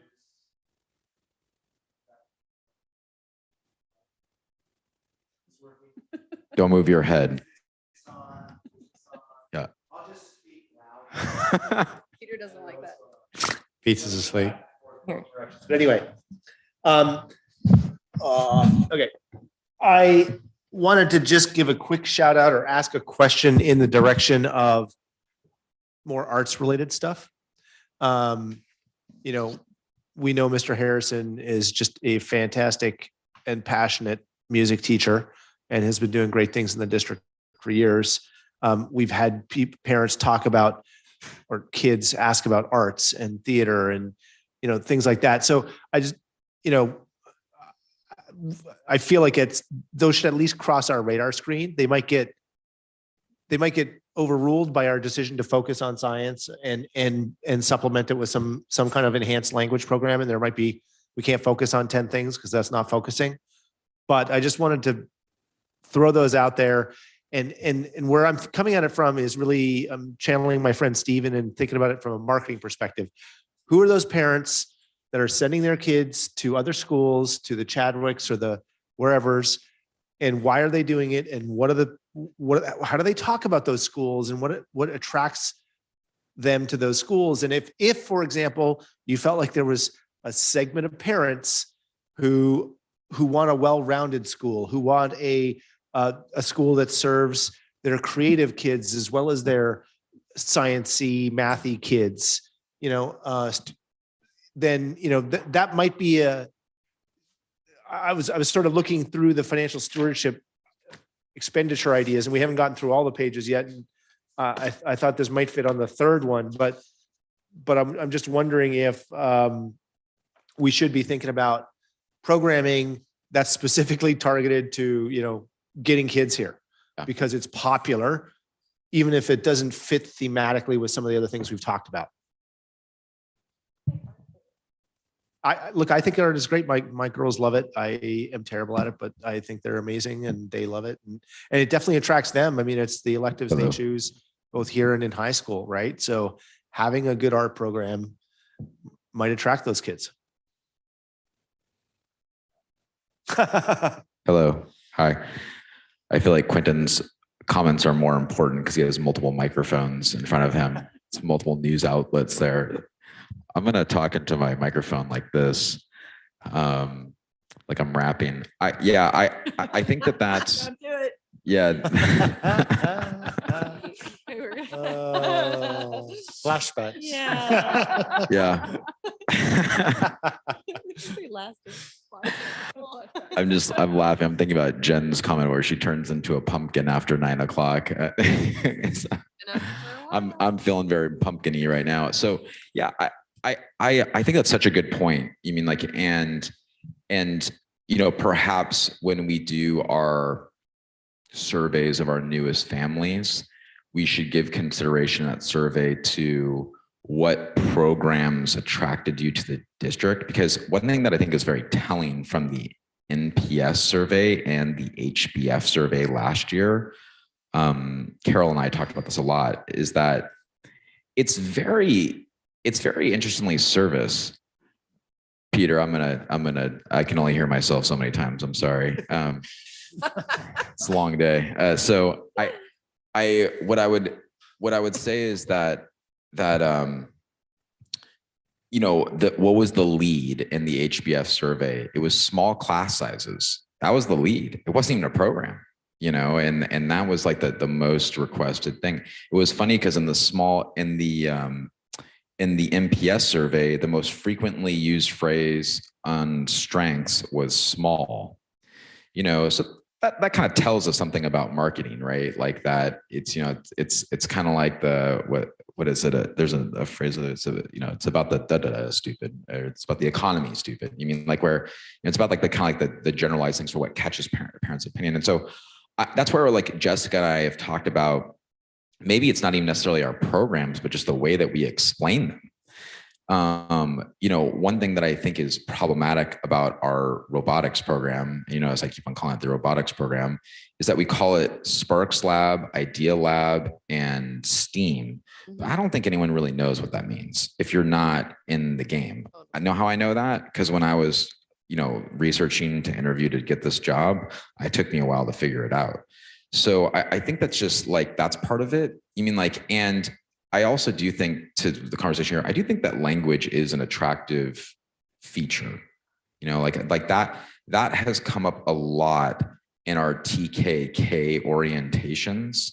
So it does hold weight, and we know it's good for kids too. So but I think, Quentin, that it won't get too, we won't find something that's too far off of what we're doing. You know what I mean? Like, it'll be the simple things.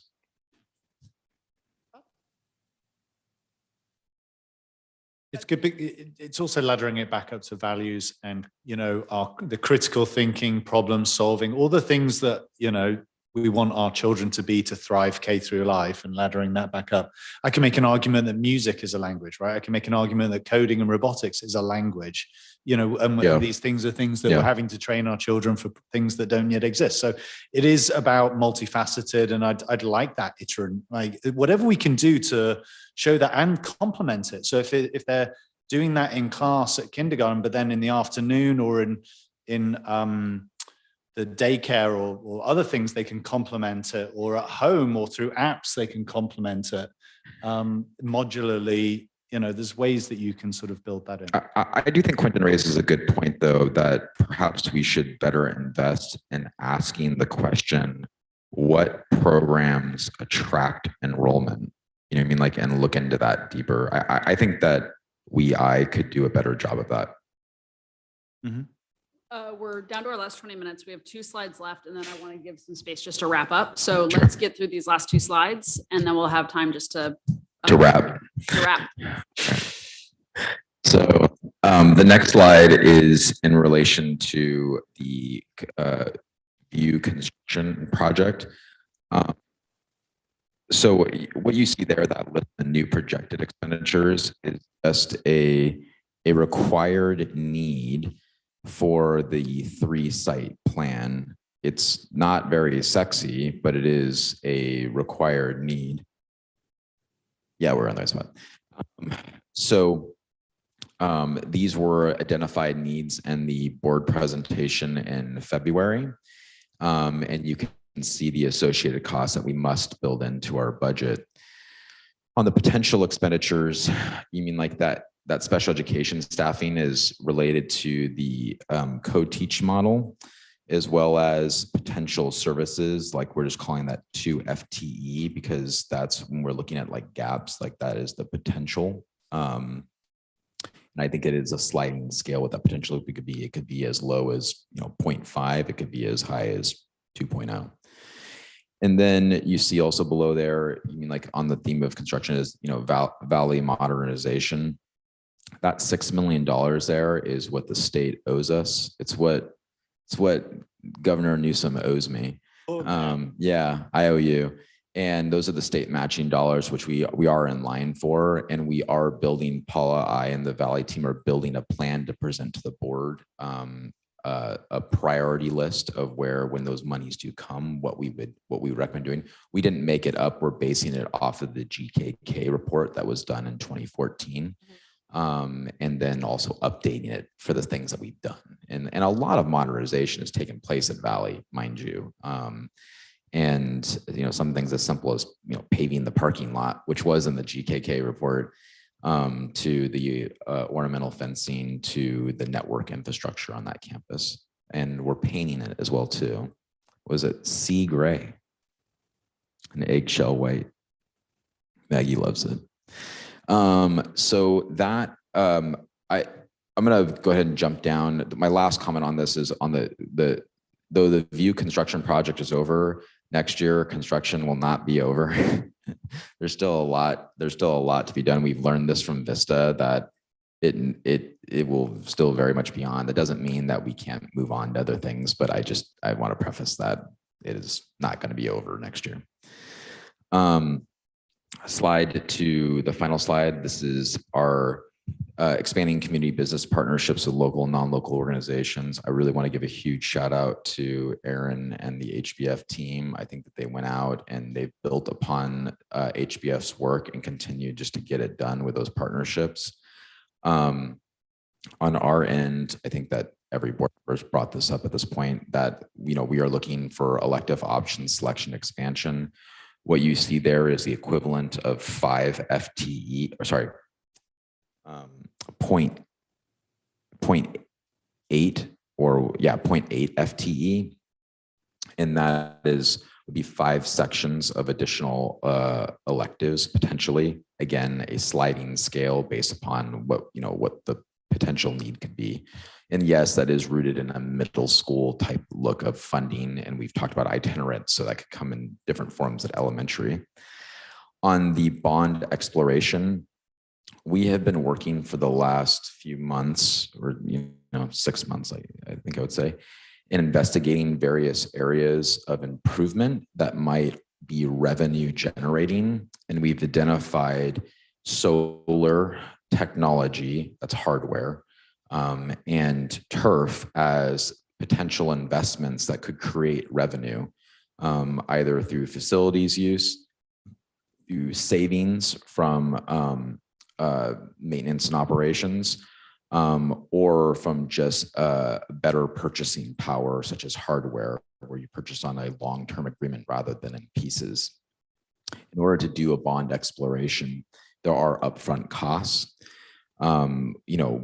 It's a sliding scale as well too. You mean like this number is based off a middle projection, and speaking with a bond consultant group, it could be as low as $60,000 as well too, which it probably will likely be. In talking with multiple bond consultants, it probably would likely be on the lower side because we're such a small school district and the scope of what we're looking at is much smaller.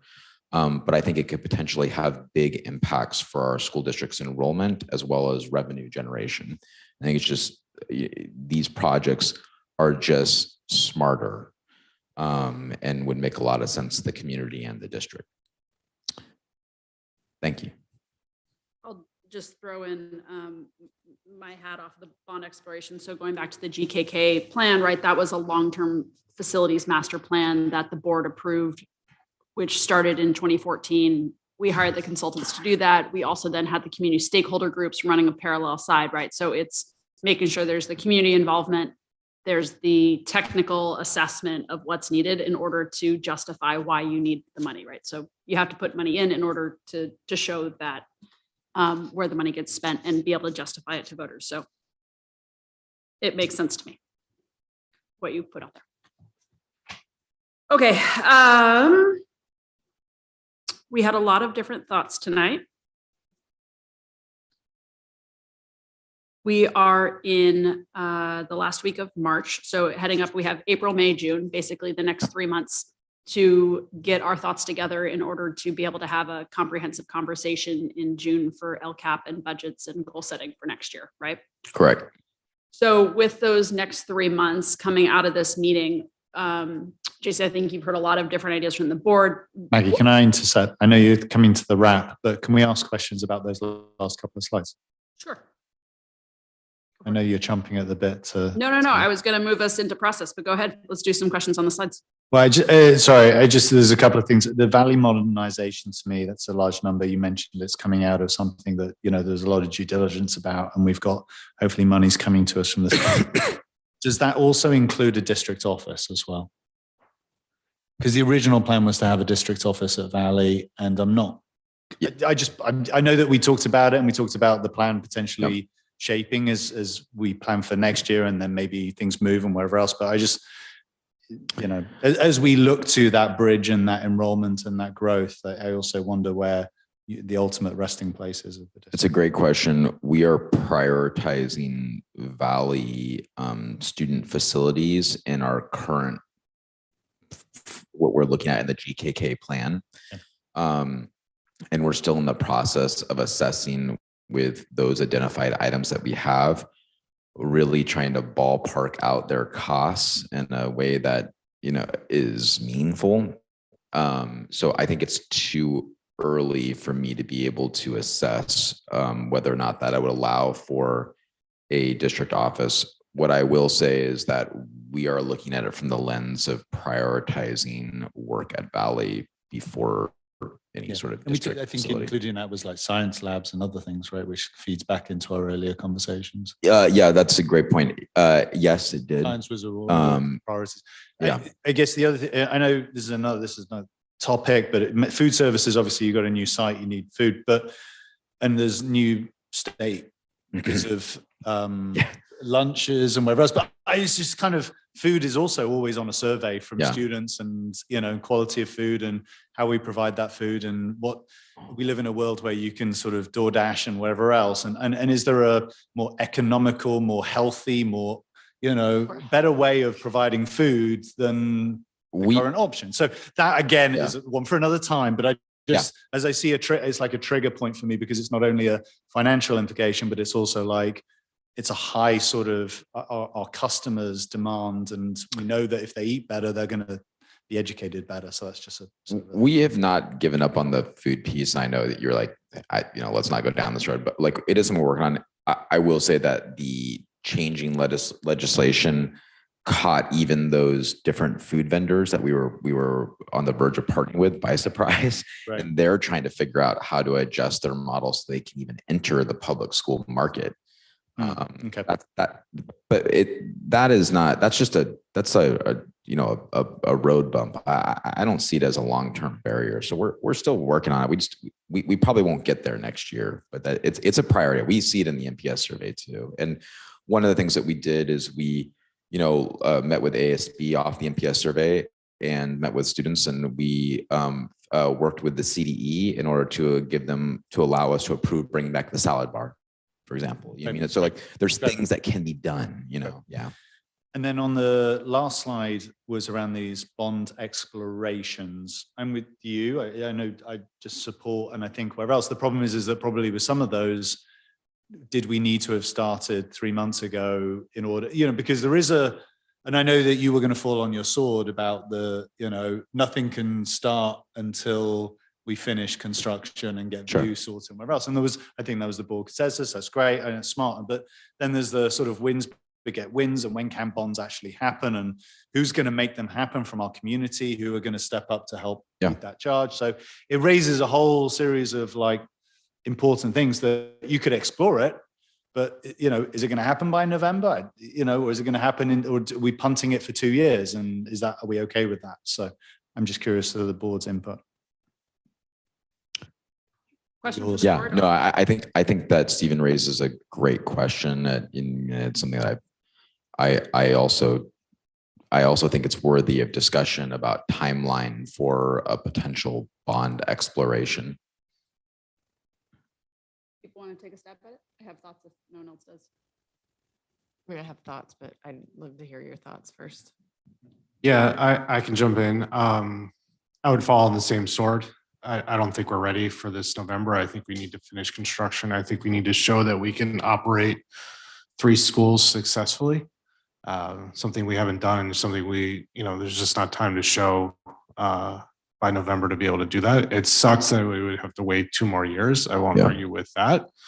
But I wholeheartedly agree. No, this November is too soon.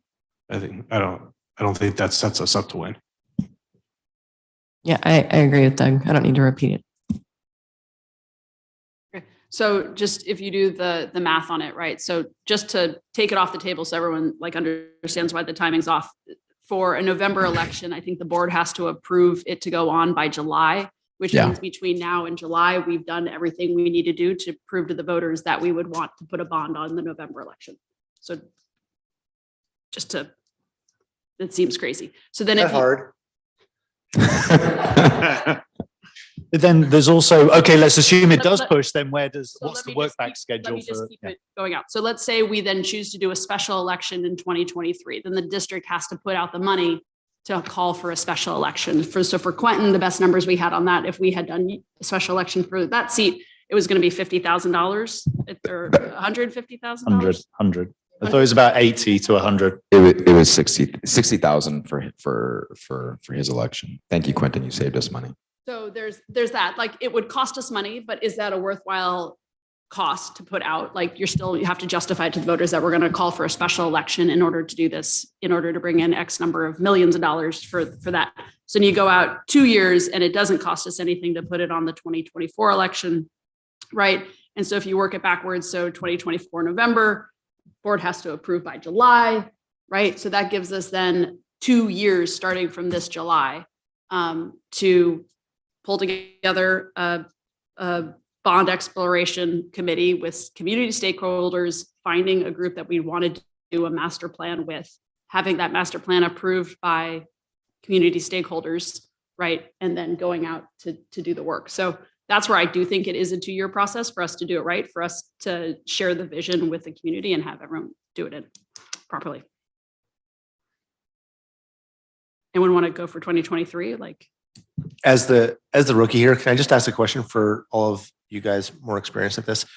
The bond we're talking about here, I think, I mean, at least some of the numbers in here, you know, we're talking about $5-6 million. So it's a very different animal than 60, right? And I think to Jason's point, it's in some ways it looks to me, not just because it's small, but because of what's in it, a much easier sell. You know, because it's revenue generating or it's offsetting a bunch of costs, which is sort of the equivalent of the same thing. And you could talk about a stadium, you know, that kids can come and parents can come and see their kids play baseball and soccer at. And like, so to my mind, there's one of the things that's salient about this is that it doesn't seem like nearly as big or controversial a lift as building a brand new school, building 2 brand new schools. So you guys know the timelines better than I do, but how do any of you think that does that assessment make sense, that it's not as big a lift? Does it change the timelines at all? we got sued over a gym. Yeah.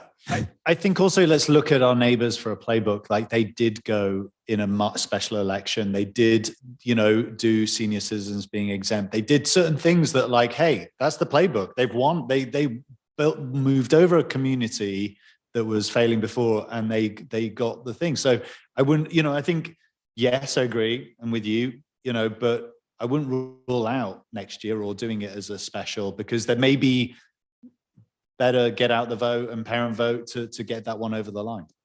There is something to consider, which two things. One, in relation to Manhattan Beach, who had to start somewhere, right? Yeah. I mean, but I would say that trend wise, winning begets winning, which the last bond did win here. So it's just something that, winning is important. You mean if you're going to go out for it to make it happen. And then two is just that I agree with Maggie that no community is alike, and that I do think that bringing the community in is very important, whether that's in a year or whether that's in 2 years. That is something that we just have to get right, because even if we win, we can still lose because you have residents who are not bought in, and that ultimately costs the project money, which is the story of almost every past bond measure in the city. So I think that's just something to consider. I mean, and I know that this whole group knows that, just put out there. If for some reason some other entity in the city wants to run a special election next year, is the cost go down? I want to make sure. I would like to reconsult, but I do believe though that there is relatively recent legislation about bond elections on even years. And I do believe that our options outside of a special, that they need to fall on even years. I'm going to go back and I'll just double check that, but that was the information that one of the bond consultants that I talked to provided me about even year elections. So one of the things that I think I'm hearing from people is, by this summer, Jason, if we could get 2 or 3 roadmaps that we vote between of if we go for 2024, it looks like this, and here's a timeline that the district has the capacity to move towards, or if it's 2023 and we have permission, this is what the district capacity looks like. 2024, 2023, just so long as 2023 is legally viable. Yeah. Okay. Yes. And so by the summertime, we have that as a way to jump off on the right foot. Thank you. Yeah, that's helpful. And then to Jason's point, wins beget wins. I'm in full marketing force around View and it being like a 3-site, win and whatever. Like, this is a big, not only for an enrollment push and that, but for our community as well. That, we're going big. Yeah. In our last 180 seconds, I'd like to pose two questions simultaneously, one to Jason and then one to the board. For the board, what information do you need in order to rank priorities off of what we've been heard tonight? And then Jason, what would you need from the board in order to understand where we want you to give directions off of financial priorities? So everyone can take 15 seconds to think about what I just said, and then we can answer that. Your answers have to rhyme though. Or rap. I wish I was wittier enough right this minute. So Actually- board, I'll start with you. What else do you need in order to provide action at an upcoming board meeting off of what we've heard tonight? Like what do you need? What gaps are not being met? I'm not sure there's a gap that's not being met. I'm just needing a refresher of my own like notes of going back to maybe the MPS and some of the other surveys, just to confirm that we got like everything on the page, then we can move things around. I mean, it is sort of reading between the lines on some of those surveys, because it was more of a general MPS survey type thing. So you're looking at the verbatims, you're looking. Yeah, that's what I'm, it's like, but I thought maybe we've had some. We can, the last board workshop, we did summaries and junction. So we can maybe just read and provide. In the next board update, I'll include that presentation. And then if any board member needs more information, they can reach out. Okay, so data, Quentin. What I would like to know is, do we take, what are the building blocks what are the pieces that we're sequencing or prioritizing? Because it could be as simple as just take the bullets from this deck, and the potential, and don't add anything, don't subtract anything, and just rank them. It could be that simple, or it could be more complicated than that. A little guidance there would help. I wouldn't, not to make it so blunt object. I mean, but I think every session needs a starting point, and we have done surveys for goals before. So perhaps we could, take this list and, blunt object, have the board, rank them, and then do something similar to what we did last year. That could be done. I also just would like to put out there as well too, that I don't think the board should feel limited to what is in this presentation. I know that goes against what I've said this whole presentation, but we do look to the board to set vision as well too. So I don't believe the board members should feel limited not to suggest, items. Okay. So one thing then would be taking what we have in front of us and ranking off of new proposed. Yeah. Or long-term if we wanted to swap that in as a new proposed. Okay. Doug, Stephen, anything else you need in order to provide action as a board? I'm good. Thank you. I think, I don't know how in depth it is, but it was looking at the competitive set, or looking at our neighbors, feeding into our high schools, or maybe it's going back to that sort of high school aspect of what does MBUSD offer on languages versus this versus whatever else. And some of these things, if they keep it, if they don't make sense with like robotics, let's just change them. Like I don't know how easy that is to rebrand, some of these things or whatever else. It keeps on that's a small piece. And back to the budgeting thing. Maybe I don't know, maybe because HBF has a history of doing it. Maybe it comes from them, just to get kind of a more finer point on the nose in terms of programs and excellence and small class sizes and whatever else. I think there's also the stuff that we're doing already budgeted for, that, Erin's like saying, well, these things keep me awake at night. And we're like, yeah, we have tripled down on counselors and this. So I worry that, she's, a highly vested stakeholder. And I'm like, I want all the parents to know that we care about that wellness aspect and the intervention aspect and whatever else. So I don't know how we continue to reaffirm those, whether that's through superintendent updates or monthly updates, or whatever else, but just keep beating those drums so that people realize we're doing a lot already in achievements and excellence, as well as wellness and intervention, etc. So moving off of spending priorities, you don't have any suggestions, or you don't need anything else. Competitive set, stakeholder data. But we have so we talked about the stakeholder data that we have. Yeah. Do we need to just confirm with Jason what of these items we can afford? Say that more time, Jen. I don't think it's an affording question, right? I think it's a sequencing question. And then sort of like, if the money shows up, this is the first thing you spend it on. If you have more money left over, this is. But the he's second already thing you telling spend us, I thought just he was going to confirm that anything in the new and projected expenditure line is already accounted for this year. So that is like, we don't even have to like think about Yes. that. Yeah. Unless we want to move something off that list and move something up, right? I mean, like I think roughly. I think that Quentin, I don't want to speak for you, but I think that Quentin sequencing was in it, not only, but was mostly in reference to the long-term and potential expenditures. Yes. So I think that maybe that might be the best starting point, because the new projected for the most part is on its way, short of that we run into the budget trouble. We're really looking at just the long Yeah. term. We're just looking at the long-term potential expenditures. And just line those up in. I think that might be preferred order. maybe a good starting point, at least. I mean, like, and then we can build off of that. I probably would need a little bit of time just to kind of think about the list itself and to make sure that it's meaningful for the board, and to try to, what I'd like to try to do is try to shape that in a way that you can easily do it.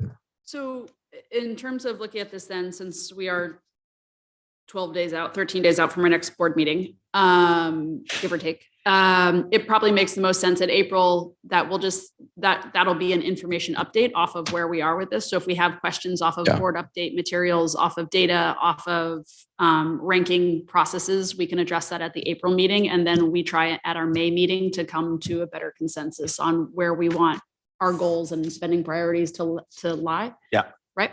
Okay. So we're going to shoot for May on that, which then gives us a month to fiddle around leading up into LCAP and budget adoption. Yeah, and I would like to try to get a tool to the board as soon as possible. So we'll set to work on that. Maybe coming out of spring break, we'll try to have something ready for the board. And if with the board's permission, I'd like to work with Maggie just on the vehicle of that.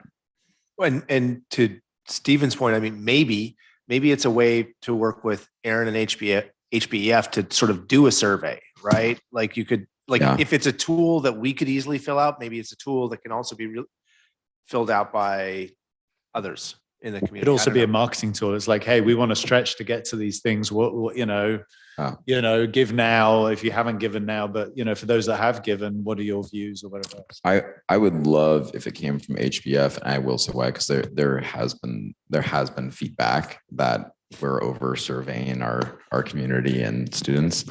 So I think that, since the HBF does a natural survey, I made a note here to talk with Aaron about maybe looking at when they're going to put out that survey to align with our timeline that we're trying to shoot for. I think that's good for them, good for us. And then we'll go back and we'll look at the NPS survey, and the board is welcome to do the same, but look at it from the programming lens. I think that we were looking at it from like, how we doing lens, and we were looking at it from the enrollment lens. And I think that maybe like looking at it from the programming lens might be a different look. So I got to go back, and I'm sure. Well, we've got 3 years data of that, haven't we, as well? So there's an element of even going back. It's pandemic-y. I have access to the superintendent survey, which I think is pretty much the same thing, last year's and this year's. So which I think is enough to be relevant. So I think just for process part, and we are now into people's bedtimes. I think you can send out data that we've previously presented, and if people need more, make that ask of what that more is, and we can work to see what it looks like. The workshop data has the links embedded because it's like such a data dive. So I think I'll start there, and if from that on this board update, and if from that people are like, hey, what about, then if someone puts forth that suggestion, I'll not just share it with that person, but share it with the entire board. Yeah. Just a heads up, I am on vacation next week, so we'll get it to you as soon as possible. And then before I ask for a motion, good luck to Science Olympiad this weekend, off to state, Yes. Yeah, it's amazing. because of our science programs. Can I get a motion? So moved. Thank you. Second. Second. All in favor? Hi. Well done. Done. Thanks. Thank you. Thank you.